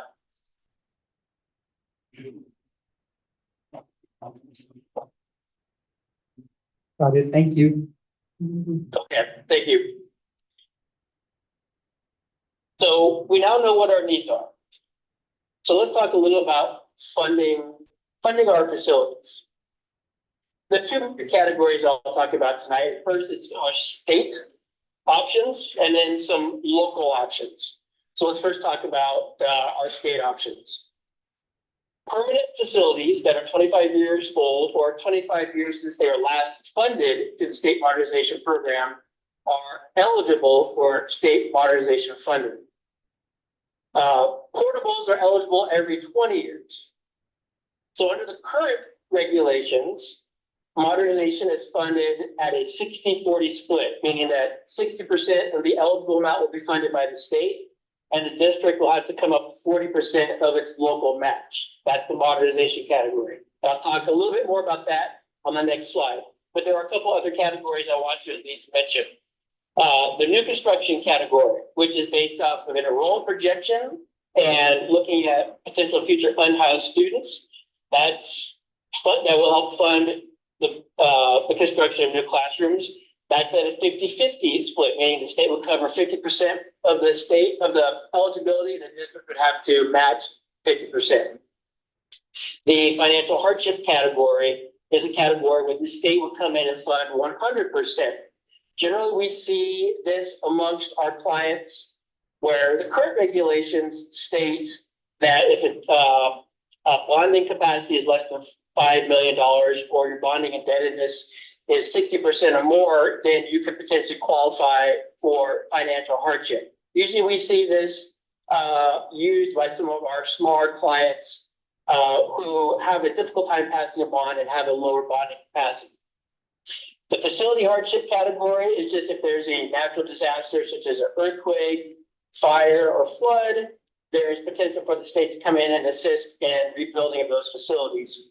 And then lastly, I'll talk a little bit about special funding programs such as the TKK program, which was designed to help districts either construct new transitional kindergarten classrooms or modernize existing spaces to fulfill the Title V requirements, which state that the classroom should be 1,350 square feet with internal restrooms and teacher workrooms.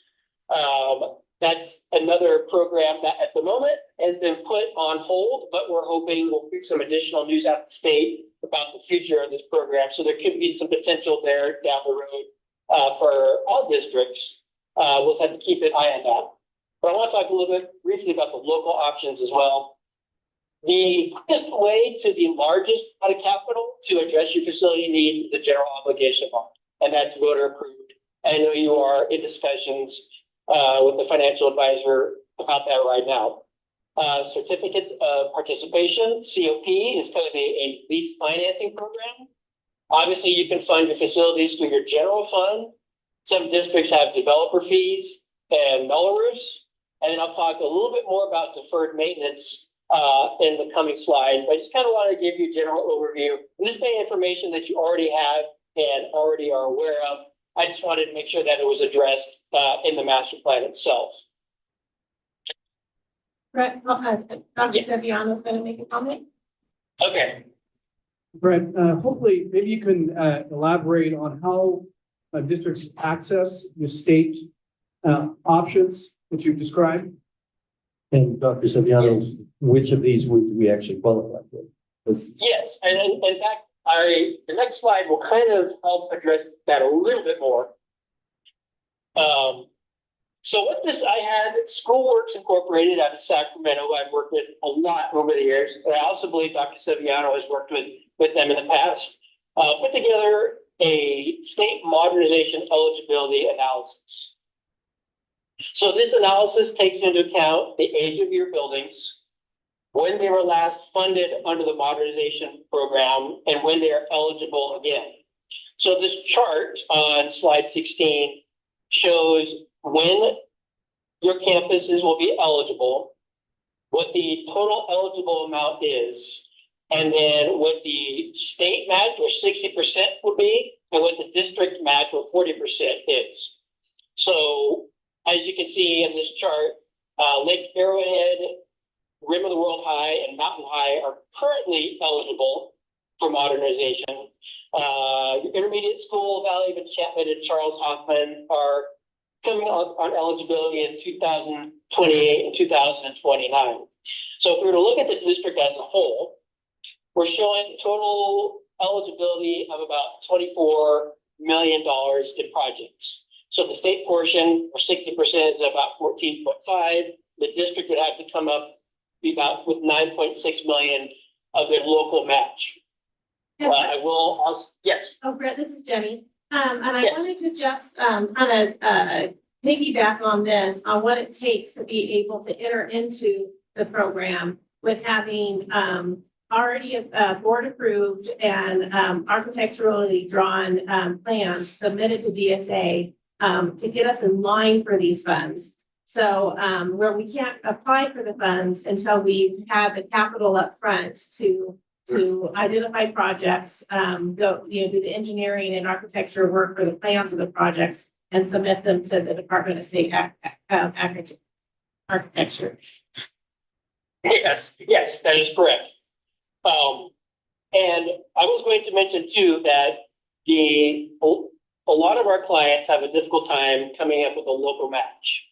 So if the district passes a local bond, you can use your bond money for that local match. And at this point, and I say at this point because we're hoping things change in the state, but it's currently taking 3 to 4 years to fund a district from the time you've turned in your application. So again, we hope that changes. I'm not the eligibility expert, but I have talked with Jenny, and I have also provided some information to Schoolworks. And I do highly advise that the district start conversations with an eligibility consultant to help determine the best plan of attack. So I hope that kind of answers your question. It's a very cumbersome, drawn out process that I'm hoping improves because it's quite frustrating when you're trying to plan your facility projects.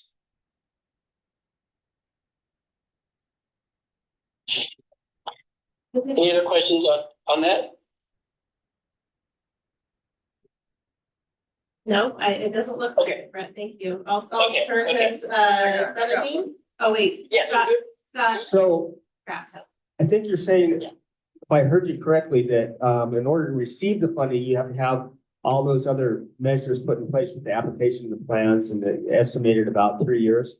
But Yes. as you have, once a bond is passed, you just want to kind of tie all that in together, but you can still proceed as needed within your own district to get things done, correct? Yes, that is correct. And that's why it's very important that districts can work with their local communities to pass local bonds where they don't necessarily have that matching funds set aside. Because we want to make sure that we address and utilize all of our available funding sources. And you want to show your community what you can get from the state if they support a local endeavor such as a local bond. Dr. Mellinger, one of our trustees has a question. And so Okay. on the state options, so what you've just done here with the state eligibility analysis, that's the total of all those different state options? No, this is just for the modernization As the category. modernization, so there Yes. could be others from financial hardship or facility hardship or that, right? If we were to be able to qualify for any of them. And so how do we know if we qualify? The question is, how would we know if we qualified for the financial hardship? So financial hardship, the way the current regulations state is that generally, our clients, if they have a bonding capacity of less than $5 million, which I know that's not you would qualify automatically. The other one, and the one that our clients that have a larger bonding capacity have utilized, is they've found a way to get into their bonding indebtedness over 60%. Some districts can get in that 60% debt ratio just by passing a bond. So you probably have to work with your financial advisor and your eligibility consultant to see what that would take to get you into that position to where they'd be qualified for financial hardship.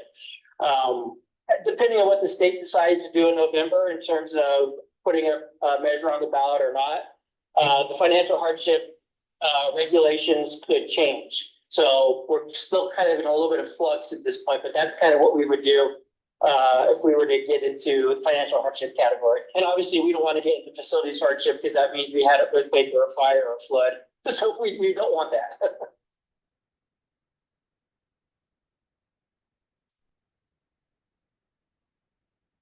And Yes. Dr. Silviano has another comment. Yes. Brett, could you kind of clarify the process that working with an eligibility expert provides and helps the district navigate, as to how to apply for these funds, and really in terms of being strategic about that? Jenny, could you repeat that? I'm having a hard time hearing in the background a little bit. Yeah, the question was, what would be the process to start working with a vendor on our eligibility, and that process to kind of walk the district and the board through determining what's the best course of action and in gearing up for a bond? Well, if the district has an eligibility consultant they've used in the past, or they have somebody in mind, I would say contact them immediately and they can walk you through the process. Like I said, I have used SchoolWorks many times in the past, and they've been very successful at helping their districts get the most bang for their buck, so to speak. If that's the case, I would put you in contact with their contact person to walk you through the steps. I'm not as familiar with walking people through the steps as a eligibility consultant would be, so I don't want to give you the wrong information. But that's the direction I would tell the district to go at this point. I hope that answers your question. Yes, it did. Thank you. Okay. Okay, so let's go to page 17. And I would like to address one more additional funding item that, in my personal opinion, is one of the single greatest causes of the condition facilities that we're seeing today, and it's a lack of deferred maintenance. When I started in this facility consulting 30 years ago, districts still had to set aside deferred maintenance funds in order to participate in the state building program. But when the economic downturn occurred back in 2010 timeframe, the state did away with that program, and as did most districts. And unfortunately, in the last 20 years, we've really seen a deterioration of just general deferred maintenance on our campuses. So in the master plan, there's a section that we have a deferred maintenance pacing guide where we're using square footage and number of units on your campuses to determine what we feel is a suggested annual investment for deferred maintenance. And I understand this is a number that's a little eye-opening to most of our clients. The district that I presented to on Tuesday had a very similar number of $3.5 million for, I think, 5 schools. And they district-wide put in their deferred maintenance fund $75,000 a year. So you can see there's a huge discrepancy. I understand where the district has declined enrollment, budgets are very tight. So I just bring this up as a conversation piece for our clients to start having that discussion about finding a way to set aside more funds into your deferred maintenance program instead of the current process that most of our clients are using, which is if something breaks, you find the money to fix it. So there's not a deferred maintenance plan necessarily in place. So just something to keep in mind in a conversation to have later. And so that takes us to the end of our presentation, but if I could just kind of provide a couple of closing thoughts. As a commentary for someone who has visited over 400 school sites in every corner in every socioeconomic region of the state, the methods for funding our school facilities are currently broken. As I mentioned earlier, we were talking about state modernization funding. A building or a school is generally eligible every 25 years. And when we see those funds come through, that generally only covers about 25% of the funds that are needed. So then we have to turn our focus to what our local funding options are. So I ask that my clients should have those internal conversations about reinstating a healthy deferred maintenance program and continuing to engage its stakeholders and community members on the importance of local funding options and using that in conjunction with what's available through the state as well as deferred maintenance. So that's all I have for my presentation, but I would love to have any more comments or questions or feedback.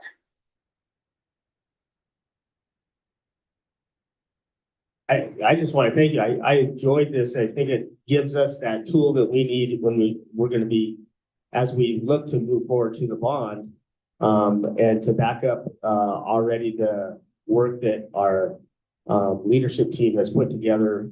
It just shows the need there, and we fall right in line with we're trying to be fiscally responsible. I think we are, and our accountability to the taxpayers as well. So I thank you for this. Absolutely. And you have a very good team in place there at the district. And if you're able to get the community to support to pass the bond, I see some great things being able to be accomplished there at the district that will set you up nicely moving forward.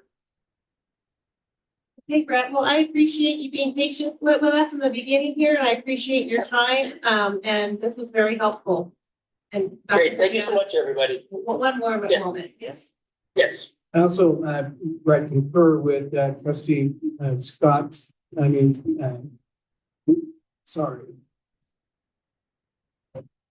decision or discussion about, how valuable this can be to really guide, have a roadmap to tell our story.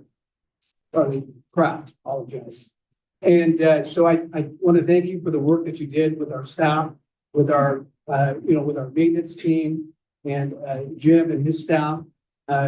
Was well received from the school side as well. I heard really a lot of positive comments that we're listening to stakeholders on the needs of the district.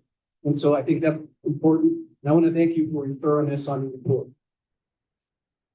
Great. Thank you, Brett. Thank you very much. I'll be keeping an eye on you guys in the paper. Thank you. Sounds good. Thank you. All right. Have a good evening. You gonna stay here?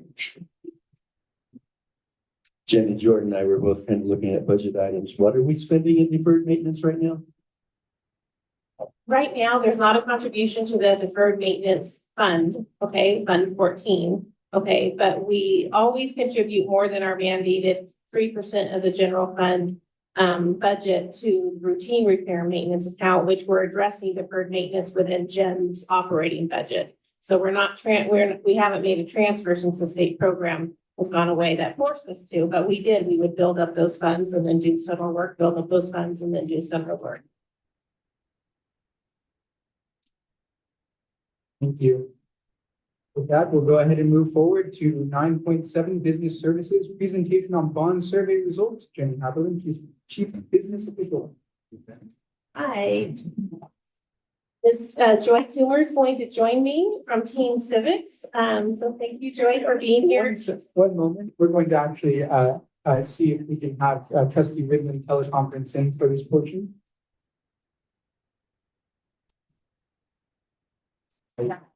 Hello, can you hear us? Anybody hear her? No?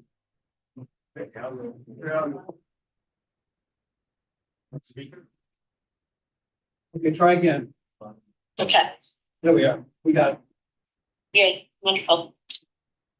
We also have our financial advisor that Brett actually mentioned that districts would be working with. He's on Zoom, but I'm worried about, I just texted him and said, can we just call you to get you on speaker so we don't have to test it out again. But Adam Bauer and his team is available for questions as we go through this, but Joy was going to do the honors and present to us today. As you know, we've enlisted another tracking survey that to accompany what we've been doing since last May of 2023 with the voter opinion. So I am going to turn it over to Joy and I can put through or. Quick check in. Trustee Ridlin, are you able to hear? I'm not hearing it clearly now. I don't understand what she was saying. Yeah, we're going to go ahead and move Trustee Ridlin up to the presentation area. Okay, Sam here. Carefully. Okay. Yes, good evening, Trustee Ridlin. Sorry, I don't have my readers on, so I can't see. Can you hear me now? I hear you fairly good too. Okay, perfect. You may need to mute. I muted Adam, so if you need Adam, we'll unmute everything. We have a few technical difficulties we're working through, so thank you, everyone. Joy Kummer with Team Civics, Mr. President, board members, members of cabinet. Tonight, I am presenting the survey results that was conducted by True North Research. It says it was presented by Dr. Tim McClarney. I look nothing like him, but I will be taking his place. I will not be telling his jokes, just for the record. Purpose of this study, we wanted to provide an up-to-date assessment if the bond measure was feasible, see how the numbers compared to our previous survey that was conducted last year and see if there had been any change in support. Identify the consistency with voter priorities and community priorities, and gather any additional information needed for communications and community outreach. On the next slide, maybe, we will look at the methodology.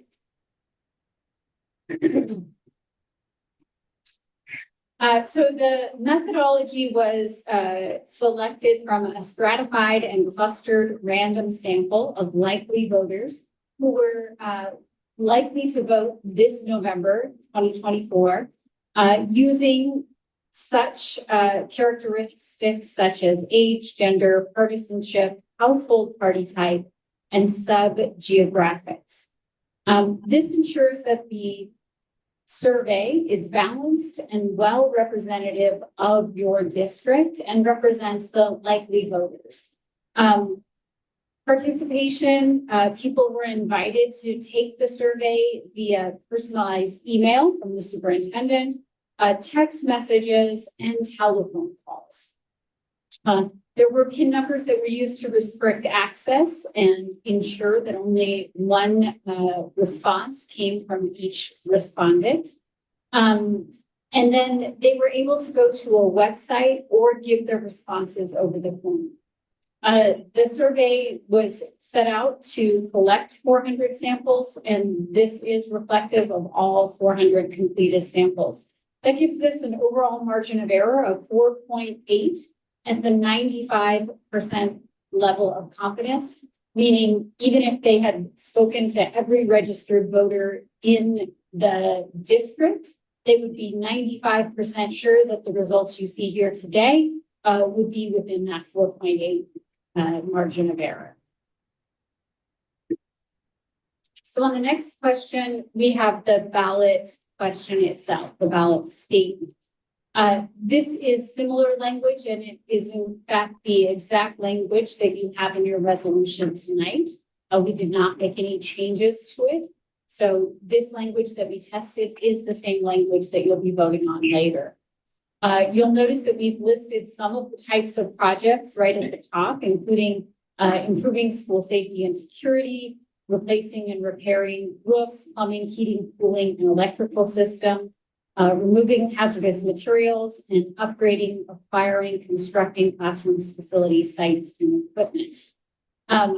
It is a $71 million bond at legal rates, which would be 3 cents per $100 of assessed value to local voters. And as a reminder, the district can always do up to 6 cents per 100 of assessed valuation.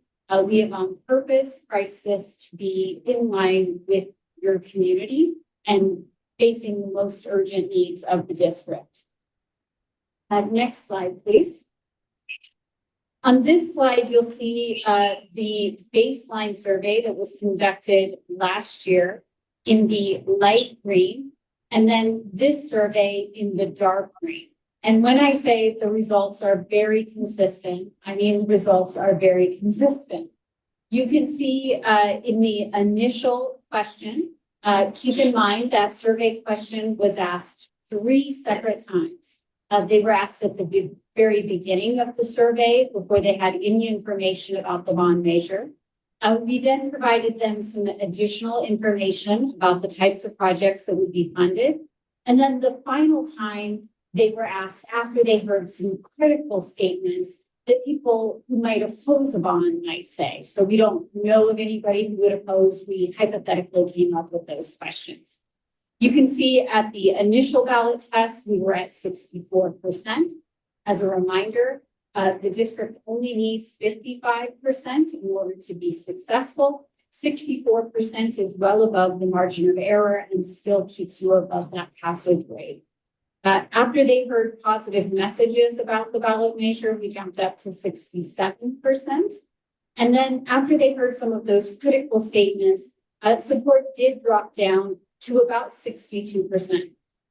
You'll note that the tracking survey showed a little bit stronger support in the interim and the tracking in the final ballot question, 1%. That's still within the margin of error, but it shows an incredible resiliency and consistency in what we saw before, and it makes the results even more, we feel more confident in the first results that we saw because of this consistency. On the next slide, we did ask an isolation question in between the first ballot question and the second ballot question. We actually asked 2 separate questions. We isolated the tax rate for voters, and we told them, as a reminder, this is going to cost you 3 cents per $100 of assessed valuation. Now, it's a little bit hard when people are hearing this on the phone or taking it online because we've now isolated it to only the tax rate and we're asking them to do complicated math on the fly. Even then, you can see without a lot of information, at the 3 cent rate, support was at 52%. And we also then showed a 2 cent rate, which received 57%. If we turn to the next slide, though, you'll see we actually did the math for them after we asked that first question. And we took that 3-cent rate and we annualized it for the typical homeowner. And we said, what if you knew that that 3 cents per $100 of assessed valuation was about $81 per year for the typical homeowner? And you can see our support jumps back up to our ballot question right there at 66%. This shows that the district needs to be consistent in their communications and help people understand the actual cost, because that's reflective of where their support actually is. You can see the next one there shows the $54 per rate, which is just the math on the 2%, 2 cents per 100 of assessed valuation. Support went up slightly, 3%, but again, that would be within the margin of error. So that support is pretty consistent, either at the 3 cent or the 2 cent. Again, in between the second and the first ballot test and the second ballot test, we gave them types of projects that the bond measure could actually support and could do. All of these things were based off of things that we saw in the facilities master plan and had collected from the district over the time period of this past year. You can see that dark green bar there shows those percentages of people who would strongly favor you spending money on different types of things. I just want to note that almost all of these are at or above 55%. Even with the dark green line of those who would strongly favor. Once we add in somewhat favor, the percentage on every single project is well over 70%, and nearly all of them are at 80%. This shows very good alignment in the projects and the types of funds that you would spend money on with your community's values. So we're very much in line with what they would like you to do. In the key conclusions here, the question we asked at the beginning of this survey, does a bond appear to be feasible for a 2024 ballot? We say yes, it will be, but we do think that it will require continued outreach and engagement to be successful, and it isn't without risk. And we say that because we know if people aren't able to understand the tax rate and aren't able to do the math, we do see some weakness there. Our positive signs, voters rank improving the quality of education in local schools among one of the most important issues they saw facing the community. We also saw solid support for the bond measure on that initial ballot test, even before they had any information, at 64%. There were popular projects and improvements, again, all of them at nearly 80%. And all ballot tests were above 55%, even after the negative arguments. Our challenges are that there will still be some tax rate sensitivity, and we can see that in our ballot question. So helping people understand that this would be about $81 for the typical homeowner would really be beneficial to help them understand the tax rate. And then just a note, ironically, on debate night, that we do have two very polarizing and different presidential candidates at the top of the ballot. And there is no real way to know how that could impact the overall electorate. Some people have surmised that younger people who don't identify with the two older presidential candidates may just choose to skip out, and we would not see the turnout that we would expect in this election. And we may not see, those voters who are most supportive of these types of measures because they're the ones closest to the schools and school-aged children, not participating in this type of election. And so it's just something to be aware of. By having a strong communication effort and hopefully also a strong independent campaign committee who can help people come to the table, even if they're disaffected by other issues going on nationally or at the state, they still grab that ballot and they vote about local issues. So that's going to require some, work on behalf of both the district to inform and educate people, but also hopefully that independent campaign committee who can, do an advocacy effort and be out there. On the last slide, I just kind of wanted to go through our timeline. We've looked at this several times now. I made a couple of updates here. In order to qualify for the ballot, the board has to vote to put a measure by August 9th. This tonight, you'll be looking at that resolution. We've already had a first reading and discussion of that. The resolution would have to be delivered to the county before August 9th in order to qualify for the November ballot. We've completed our voter feasibility process, having done 2 surveys.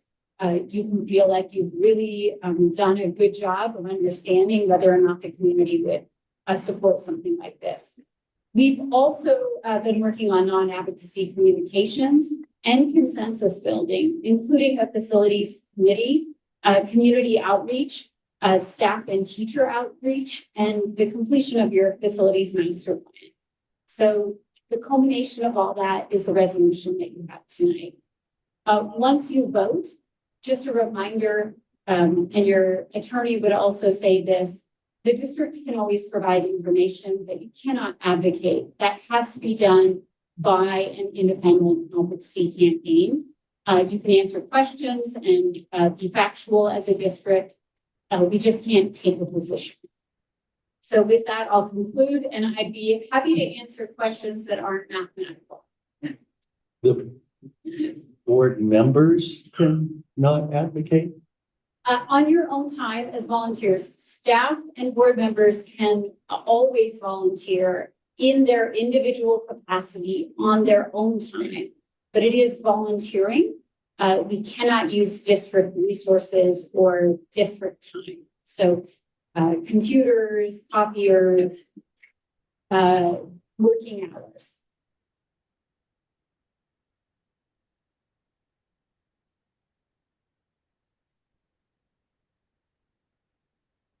Does anyone have any questions about this? Hi, Jordana, it's Jenny. Did you have any questions? No, I don't. Okay. Great.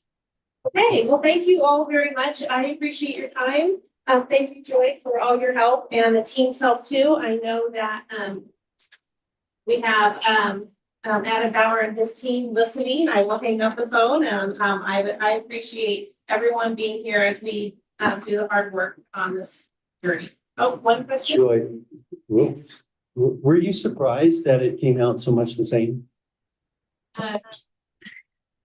Honestly, yes. I wasn't sure if we would see such strong support again.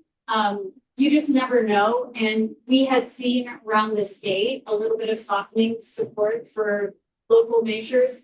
It really had nothing, in March of this year, we had seen softening of support of local ballot measures.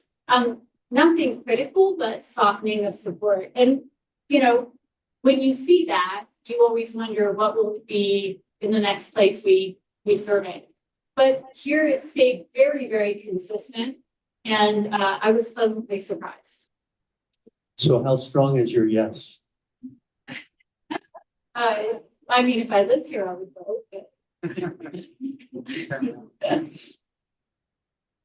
Thank you very much. All right, thank you all. Thank you, Adam, also. Okay. We'll go ahead and move forward to 10.0, discussion and action items.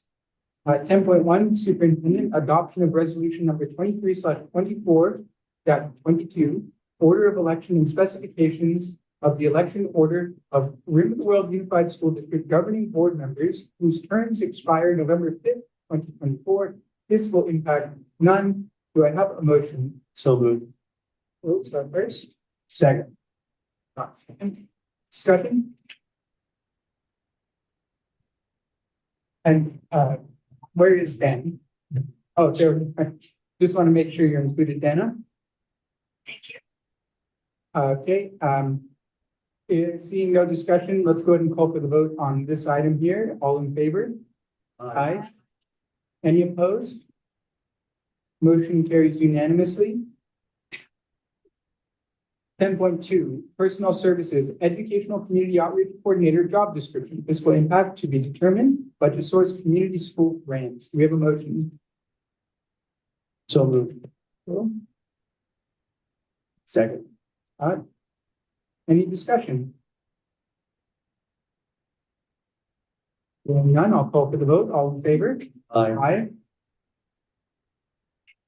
Any opposed? Motion carries unanimously. Point 3, Educational Services, approval to purchase two 2024 Ford F-350 4x4 pickup trucks for the Expanded Learning Opportunities Program, ELOP sites. Fiscal impact, $129,314. Budget source, 50% Expanded Learning Opportunities Program, ELOP funds, and 50% general funds. Do we have a motion? So moved. Second. Hello? Todd, second. Any discussion? Is there any concern that because of this whole thing, we're supposed to be going more E? Is there any concern that we're not doing E vehicle at all?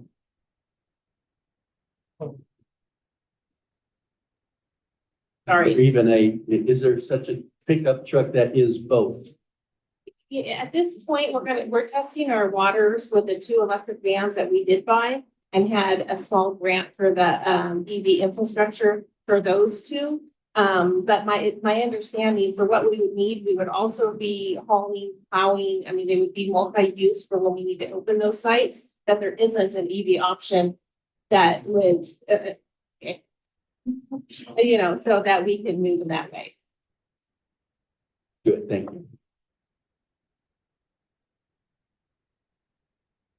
Any other questions? Just real quick, so these will be used for plowing as well? Is that? Oh, okay. Oh, great.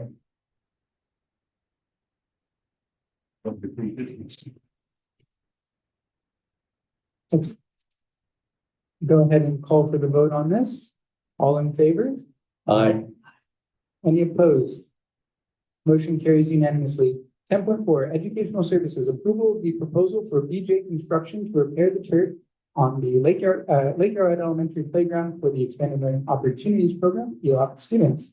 Fiscal impact, $60,450. Budget source, 50% Expanded Learning Opportunities Program, ELOP funds, and 50% general funds. Do we have a motion? Cindy? Second. Bill? Any discussion on this item? Hearing none, we'll call for the vote. All in favor? Aye. Any opposed? Motion carries unanimously. 10.5, Educational Services, approval of the estimate for Forever Lawn Pacific Coast to repair the turf on the Charles Hoffman Elementary Playground for the Expanded Learning Opportunities Program, ELOP students. Fiscal impact, $90,131. Budget source, 50% Expanded Learning Opportunities Program, ELOP funds, and 50% general funds. Do we have a motion? So moved. Cindy?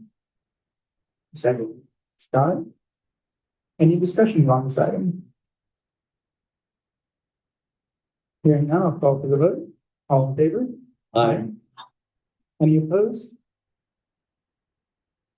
Motion carries unanimously. 10.6, Educational Services, approval of the estimate for Forever Lawn Pacific Coast to repair the turf on the Valley of Enchantment Elementary Playground for the Expanded Learning Opportunities Program, ELOP students. Fiscal impact, $107,678. Budget source, 50% Expanded Learning Opportunities Program, ELOP funds, and 50% general funds. Do we have a motion? Cindy? Second. Scott? Any discussion? Yeah, I just have a question. Why is there a Forever Lawn that's only warranted for 5 years?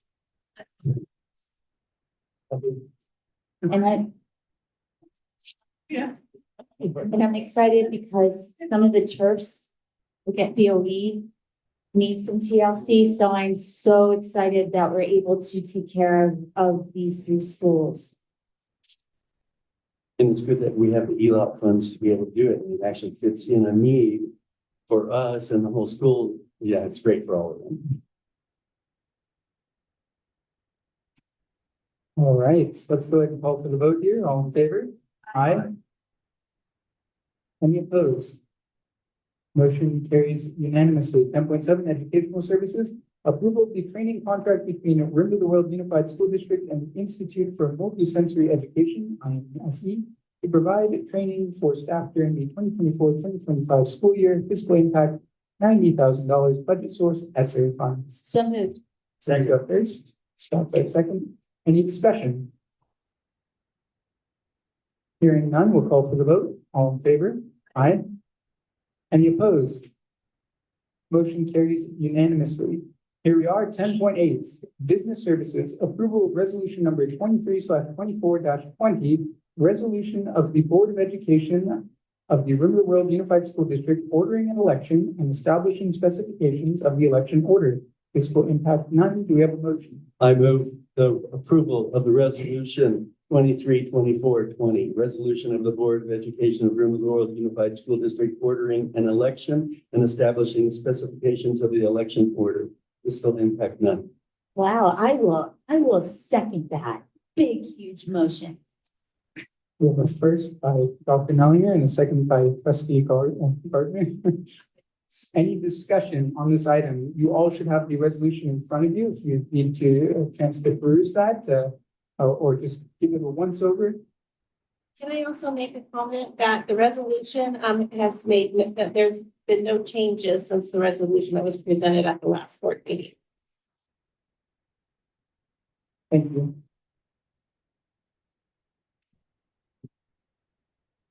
Any discussion?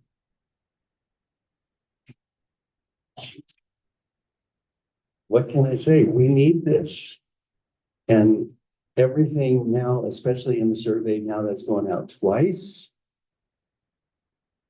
says the people believe it as well. And that they understand the value, and they understand the value of education. They understand that it does cost something to take care of the needs within the district for our students. And I think that it's time. Well said. I'll go ahead and call for the vote on this item. All in favor? Aye. Any opposed? Motion carries unanimously. Thank you, Trustee Ridlin, for joining us today. Thank you. We'll go ahead and move on to 11.0, our consent calendar. Are there any items anyone would like to pull from the consent calendar for consideration? Just want to say goodbye to everybody. Bye. I'm Jordana. Get some rest. Exactly. I will do. Thank you. Thank you. We'll note for the minutes that Jordana Ridlin was left teleconferencing at 7:44 p.m.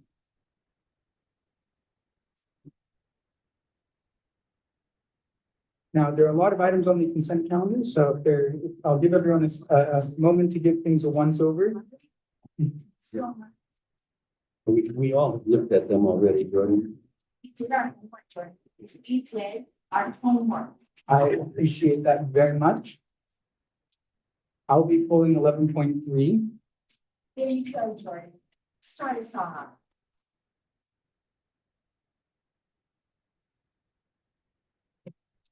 Noted.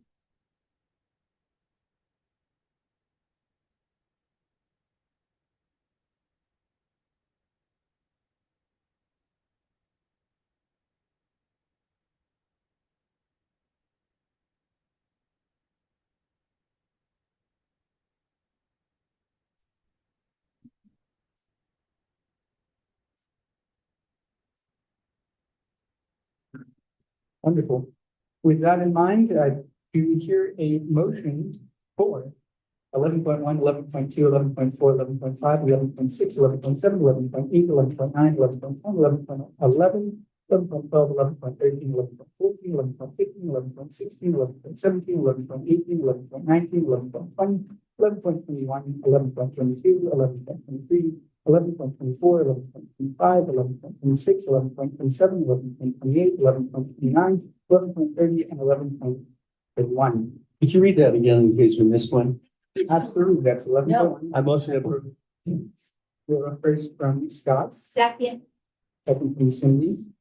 Any discussion? Hearing none, I'll call for the vote. All in favor? Aye. Any opposed? Motion carries unanimously 4-0. 12.0, items removed from the consent calendar. We pulled 11.3. Superintendent, second reading of the revised attached board policies, BPs, administrative regulations, ARs, board bylaws, BBs, and exhibits Es. They were submitted for revisions by CSBA and reviewed by the administration. Do we have a motion on this item? So moved. Second is first. Scott is second.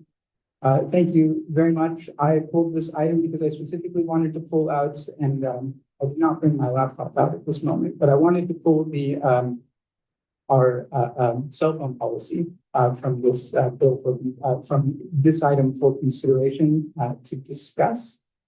I have some concerns about the policy. I've mentioned some of them in our last board meeting, so I just wanted to talk through some additional concerns that I have.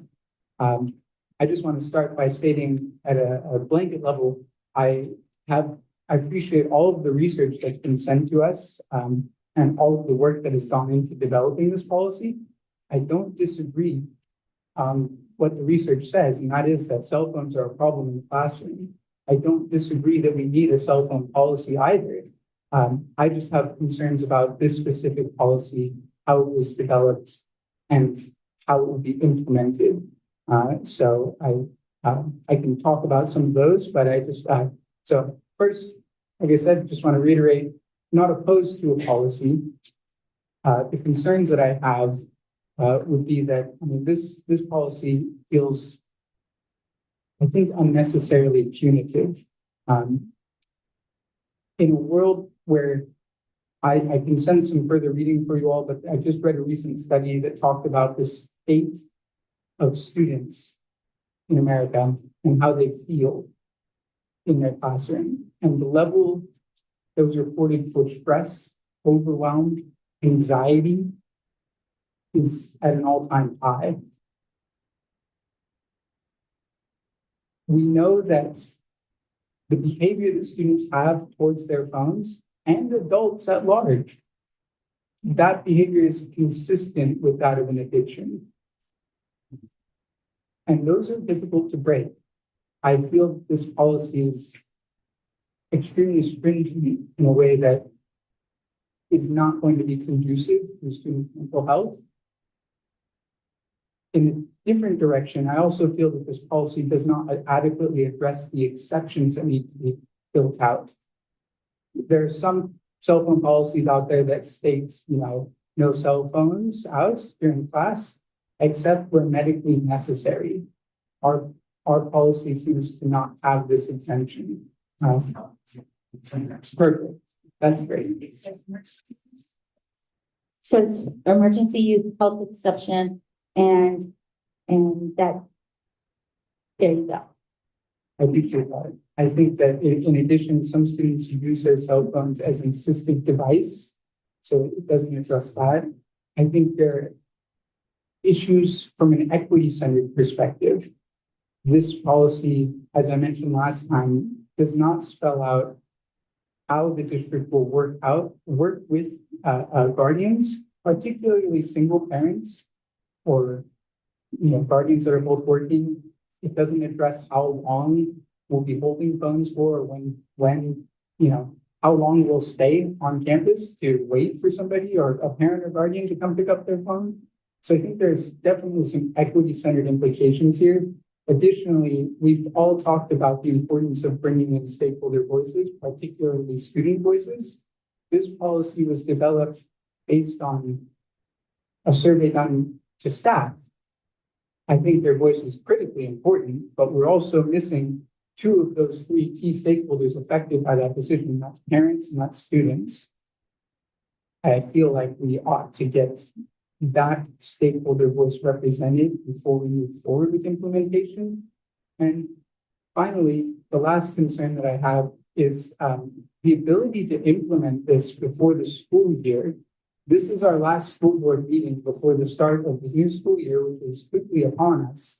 I have concerns around the implementation. Last time this policy came forward, there were a lot of questions around the implementation, how it will actually work. And the answer was we need to work on it.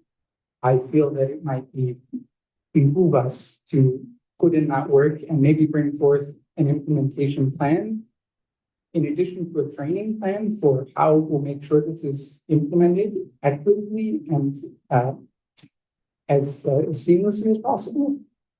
Maybe that's in the form of an administrative regulation, but I'll wrap it up with those as being my asks.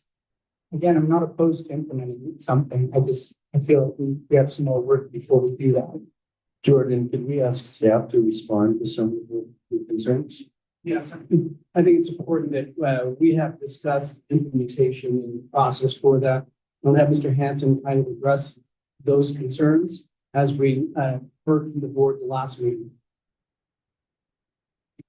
So at our last meeting, when we went over the cell phone policy, we took what the board said into consideration and we adjusted the policy from the first reading to the second reading. There wasn't a clear definition of how this was to be put in place. Is this daily? Is this, how does this go through? And I spoke with the secondary administrators and it would be on a semester basis. So the process would be throughout the semester. So at the in the first semester, everybody will go back to a fresh start. So that was one of the criteria that you mentioned that we addressed. And also the other one was about the teachers being involved, punitive on the teacher side of it. But we addressed that and it will go through the district office. Now for, not district office, the site admin. Now for the implementation of getting the policy out, the most important thing is for us to send this, we're going to send this out on Parent Square, let everybody know ahead of time, way ahead of time through Parent Square about the policy that will go into place. And we'll also be scheduling parent meetings to get their feedback throughout the year. And that will be set up and those dates will be sent out way ahead of time before school starts, because the input from our parents and from our students are very important. And Jordan brought up a great point about single parents. And I made a note of how long does the cell phone stay in the office. And that's something that we can tell on the admin side, that it's very important that if parents can't come pick it up, we'll work with those parents, because of the single parents that work down the hill and just cannot get to school in time. And I think one of the things that we have to remember when creating our policies for the cell phone is, and the mobile communication device, it's for the norm, and we have to be flexible for the exceptions. So that's when we're creating the policy that we will be telling that to our administrative staff on that, because of the health issues and other issues. So when this is sent out, there will be a clear implementation plan that is sent out to Parent Square, to all of our parents, with meetings set up to get their feedback. We'll get their feedback from the beginning. And I think it's very important with the Governor Newsom coming out with the policy that the state's going to do it, that we're getting ahead of this. And the state's in the policy that we will be reviewing this annually. So I think this is a good starting point, and I understand where you come from the punitive side, but I think this is a good starting point for us to start. And once we get the information back from the students and staff, we can make the necessary adjustments that we agree upon. And I hopefully I answer your question on the implementation. I also want to point out that whenever there's a change in policy, there's a parent notification process that occurs from a legal standpoint. And so we have already looked at, what the board does approve this, making sure that that is included in parent notifications, as well as highlighted in terms of the implementation plan. So there are some steps that are already in place that we, depending on the outcome of the vote, how we would proceed in terms of parent notifications. Question, can it be a trial policy rather than a quote permanent policy?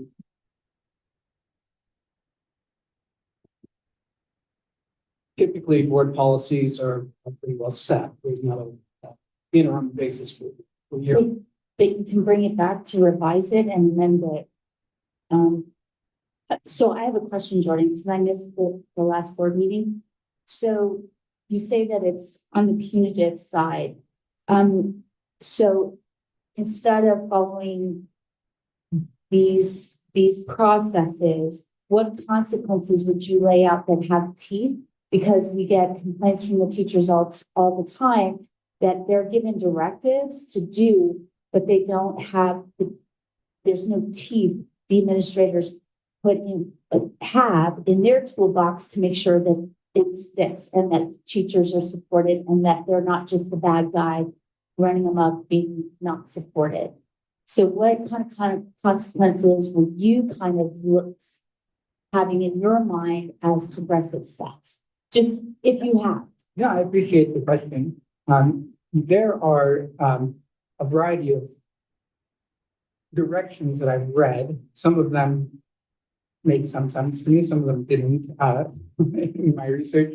An interesting one that I don't think that many school districts really have explored enough is really leaning into a PBIS or restorative justice model or practice or viewing cell phones from that particular lens, not a punitive lens, but looking at things from, districts work really hard to implement PBIS and restorative justice practices. This is runs a little bit antithesis to it. I'm not saying that we should be going, a PBIS route. I'm just saying it's been an interesting avenue to see, and the effectiveness of it, or rather, I'll state the effectiveness of all policies that I've seen has varied from not what the district says, but what actually happens in the classroom. Right. The implementation by the teachers is actually The most effective. well, what makes the most difference? So we can implement one single policy, but it is inevitably going to have very varying levels of actual adherence to that whole policy in the classroom. Just throwing it out there in terms of high school and PBIS. There isn't really PBIS in terms of PBIS. They're playing around with the models. If we choose to go like the restorative justice, we would need to make sure that it's actually in place and everybody's been trained on restorative justice. So that would have to be a parallel program that we would need to make sure happens. And we want to make sure that the onus of responsibility in terms of the cost of restorative justice training doesn't fall just on the school site. But we take it, if it's a district level, then it needs to be purchased up. And I know it's having a heart attack. But then the other part is that in this particular version of the policy, because it states that no cell phones during instructional time, and it says only before school and after school, lunch. Lunch is not instructional. A lot of kids check in and check in with their parents. They check in with friends. They maybe update their parents on practices. So I think that instruction, that's not an instructional time, and that should be a possible period of time where kids can use it to be able to check in. And I don't know if that's practical, so I'm just throwing it out there that as a Just clarification on the policy says instructional day. Oh, okay. I thought it said instructional time. Sorry. No, that was a point that I believe Scott brought up at the last meeting, talking about lunch. And I fully agree with you, Cindy. I feel like there should be flexibility during the lunch times. It says instructional time. It doesn't say instructional day. It says instructional time. It says secondary schools. It's on page 1 and it's policy. It has elementary schools and then secondary schools. During school hours, it says cell phones or mobile communication devices shall be turned off during instructional time. And then designated areas and times, students may use cell phones or mobile communication devices before and after school. So I guess I read instructional time as being, if it's before and after school, well, there's no instruction happening during lunch. That would be, but again, if that becomes super complicated or something, I understand. You know, I did bring that up last time about lunch and nutrition because it does provide that opportunity, but I also have a lot of confidence in our staff that they will have that flexible unit, that they will be looking at that immediately and working with the students and having those conversations and finding something that does work. But there needs to be a policy in place, I think. And it probably needs to be done immediately so that we can have those conversations and really move forward with that. I would really hate to see this delayed because I think that the teachers and the students need this in order to get their instructional time in that they do need. Can I piggyback on that? Scott, you brought up,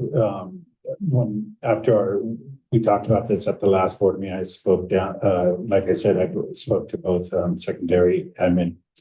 And this policy is and like we said before, a 2 to 4 year growing policy, because at the high school, we don't have the people power to monitor the hallways and at lunchtime every single time. So it's very important that we focus on the classrooms and then have that grace and start going forward and changing that mindset and changing the culture. Because before you change the culture, you got to change the climate of what is going on. So it's very important that we have, what's the word I'm looking for? Grace.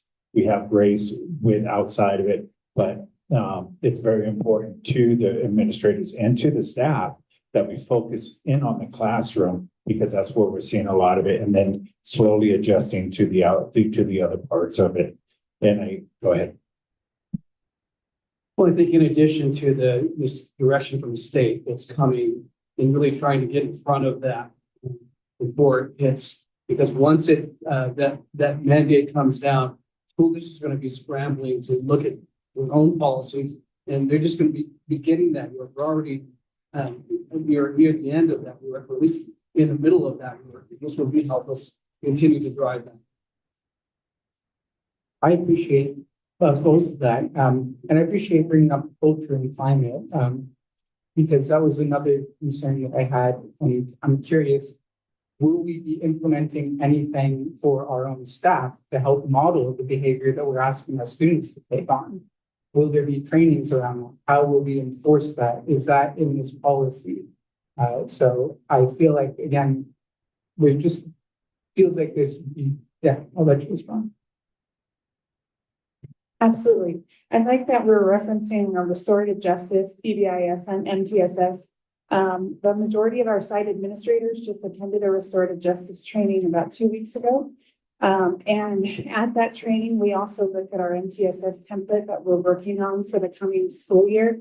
They have their draft started that they're going to be working and collaborating with the staff at the start of the year. So as Mr. Hansen was mentioning, that this is a multi-year plan, and it's something that you're looking at. Your planning and your implementation have to take into account that student voice, the practical application with our teachers, what's working, what's not working, and that regular monitoring where we come back together in our leadership team meetings on a monthly basis to check in on the cell phone policy, knowing that it's a framework for expectation so that we can balance the restorative side with also a positive expectation and accountability so that our teachers feel supported and that our students also feel supported. I appreciate you mentioning the mental health side of it, and having seen the challenging impact to students that the mental health capacity of our students when things are happening with phones, that can be very difficult for them to navigate. How we support them through that, how we also work at our mental health instruction, both for staff and for students. I think we've got a layered approach that would take some time, but it's collaborative. And we did approve the Chromebooks for the classrooms so that having to use their device for instructional purposes is going to be gone, right? Okay.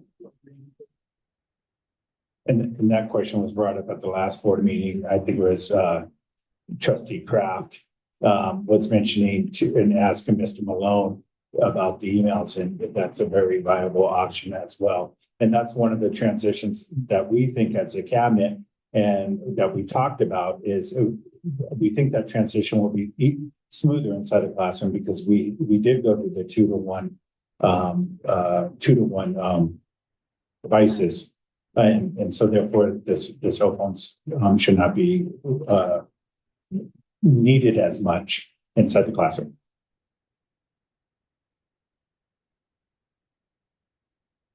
Any other discussion? I really appreciate it, all of the work that's gone into this. I appreciate you all taking some time to discuss it with me as well. I think based on everything that I'm hearing, there's still a lot that needs to be done between now and August. So I have concerns around that, particularly around the training and the addressing exceptions as they come up. I don't know how many single parents we have or how many guardians we have that work completely down the hill, but I anticipate it's not an insignificant number, and saying we'll deal with it when it comes up, I don't think that will be an efficient means of addressing it. I appreciate all of the work that's gone into restorative justice training and all the training that's happening, and the talk around promoting a practice of grace, but none of that is reflected in the policy itself. And that's what we're talking about implementing. So that's where I draw my concerns. So for that, I think I'll respectfully be voting no, but again, it's not out of a lack of support for needing a policy. I very much agree with you. I just think that there's still some additional work that we'll need to do.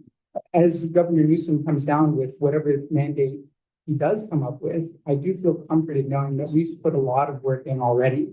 So whether we have something implemented or not today, or we still have made all of that progress. So whatever it comes down, there might be some additional work or additional things to address, but it's smaller than what most districts have. You're right, most districts haven't even started the process. So I do feel very comforted knowing that our administrators have been really working hard at this.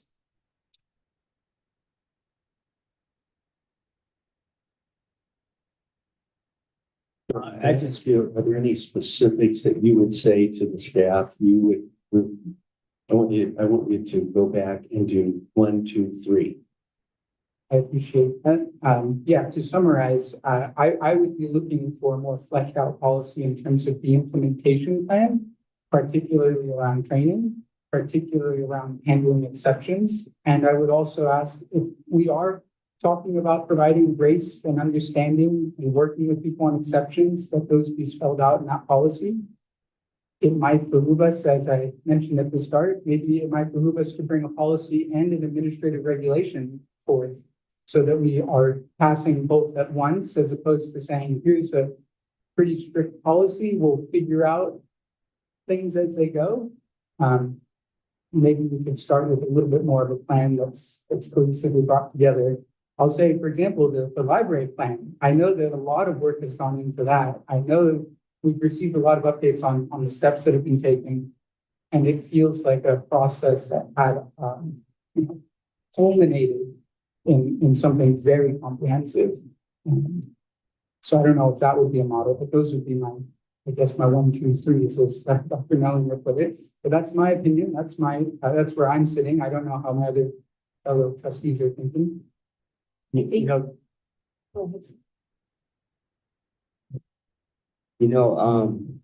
As we talked before, I had a lot of the same questions as you and concerns.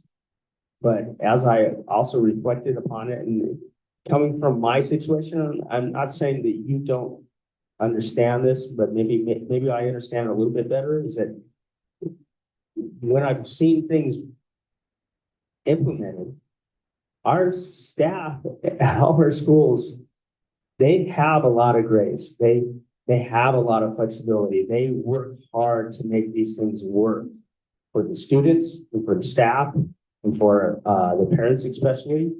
And I know that we're going to do everything possible. Are we going to get people coming back and saying things, yes, we always do.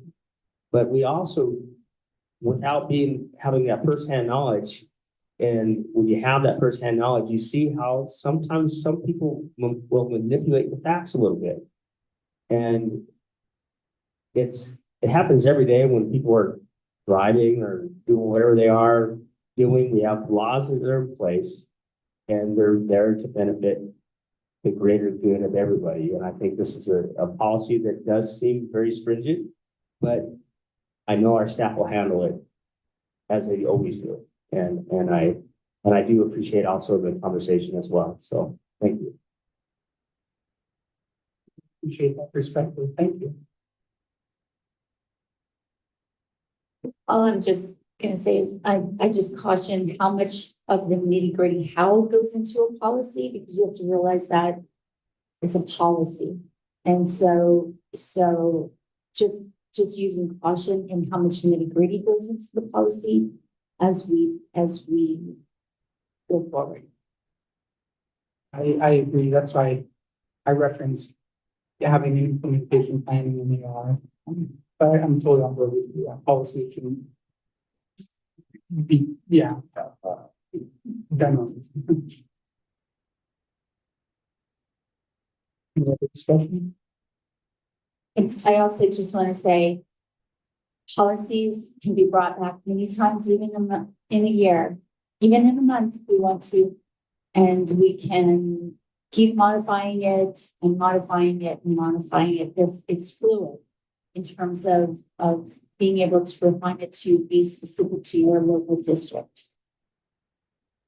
And Dr. Sevillano, I think there would be value in giving some direction to staff, not just about the plan, but how it is going to be implemented. And it would be valuable to bring that back to the board as well. Here's what we're directing to as we go to staff, to our principals, for example, to our administrators. Here's our implementation plan. Here's how we suggest you handle exceptions. And we are asking that you start with grace. And I think those three things could be stated by staff to staff. And we can certainly agendize this, as we implement, so we're having that discussion, in which to make those modifications. Absolutely. But that doesn't even necessarily require modification as much as here's guidance you and the cabinet are giving to your administrators. Also, the data associated with the implementation. I'll, with Trustee Kraft's words in mind, I'll just say that I do have the utmost faith in this administration and our staff to implement a policy like this. So please bear in mind, absolutely, my trust and respect, despite where I'm coming from on the policy itself. So we'll go ahead and call for the vote on this. All in favor? Aye. Aye. Any opposed? A respectful name. Motion carries 3-1. With that, we'll move on to 13.0 Governance Team Future Agenda Items Planning. 13.1 Time allotted for the Board of Trustees to request agenda items for future meetings. Do you have any requests? Yes, Let's hear it. I finally am realizing that I'm a hoarder and I kept so many years of board documents. And so I started going out those files, and Tony swears I threw out 500 pounds of paper.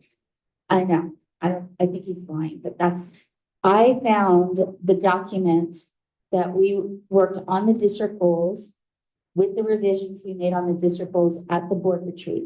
So I'd like to get permission to forward those revisions to Sue and Dr. Sevillano, and we bring them back to a board meeting for approval, because we were supposed to bring them to the August meeting to approve the revisions that we did at the retreat for formal approval. And we had lots of other things going on last year, so we never got that far. So if I get permission, give them to Sue, and then we can finally do our nail in the coffin and get that done.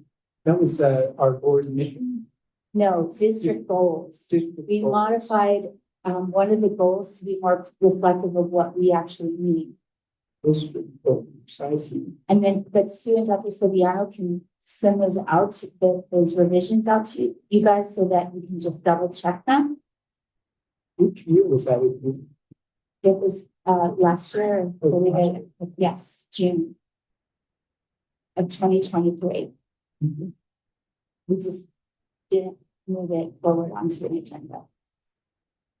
You should bring that figure to Mountain Rim Fire Safety Council. They love knowing how much fuel has been removed from me. I think that Laura Dyberg would have been appalled at how much fuel I had in my house. I think you should applaud your efforts. Request, I believe Dr. Mellinger had already mentioned some requests for SB 14, 10, 11, and 12. Is that correct? Note those here. Thank you. Anything else? All right, 14.0 future meeting dates, regular board meeting, August 15th, 2024, 5:30 p.m. here at the district office, 24740 San Moritz Way, Crestline, California, 92325. And our regular board meeting on September 12th, 2024 at 5:30 p.m. Same location, 24740 740 San Moritz Way, Crestline, California, 92325. 15.0 recess to closed session if necessary. Please say it's not. 16.0 adjournment, 16.1 adjourn meeting. Do we have a motion? So moved. First, Bill, Second. second, Cindy. Any discussion? We'll call for the vote on this. All in favor? Aye. Any opposed? Motion carries unanimously 4-0. The meeting was adjourned at 8:17 p.m.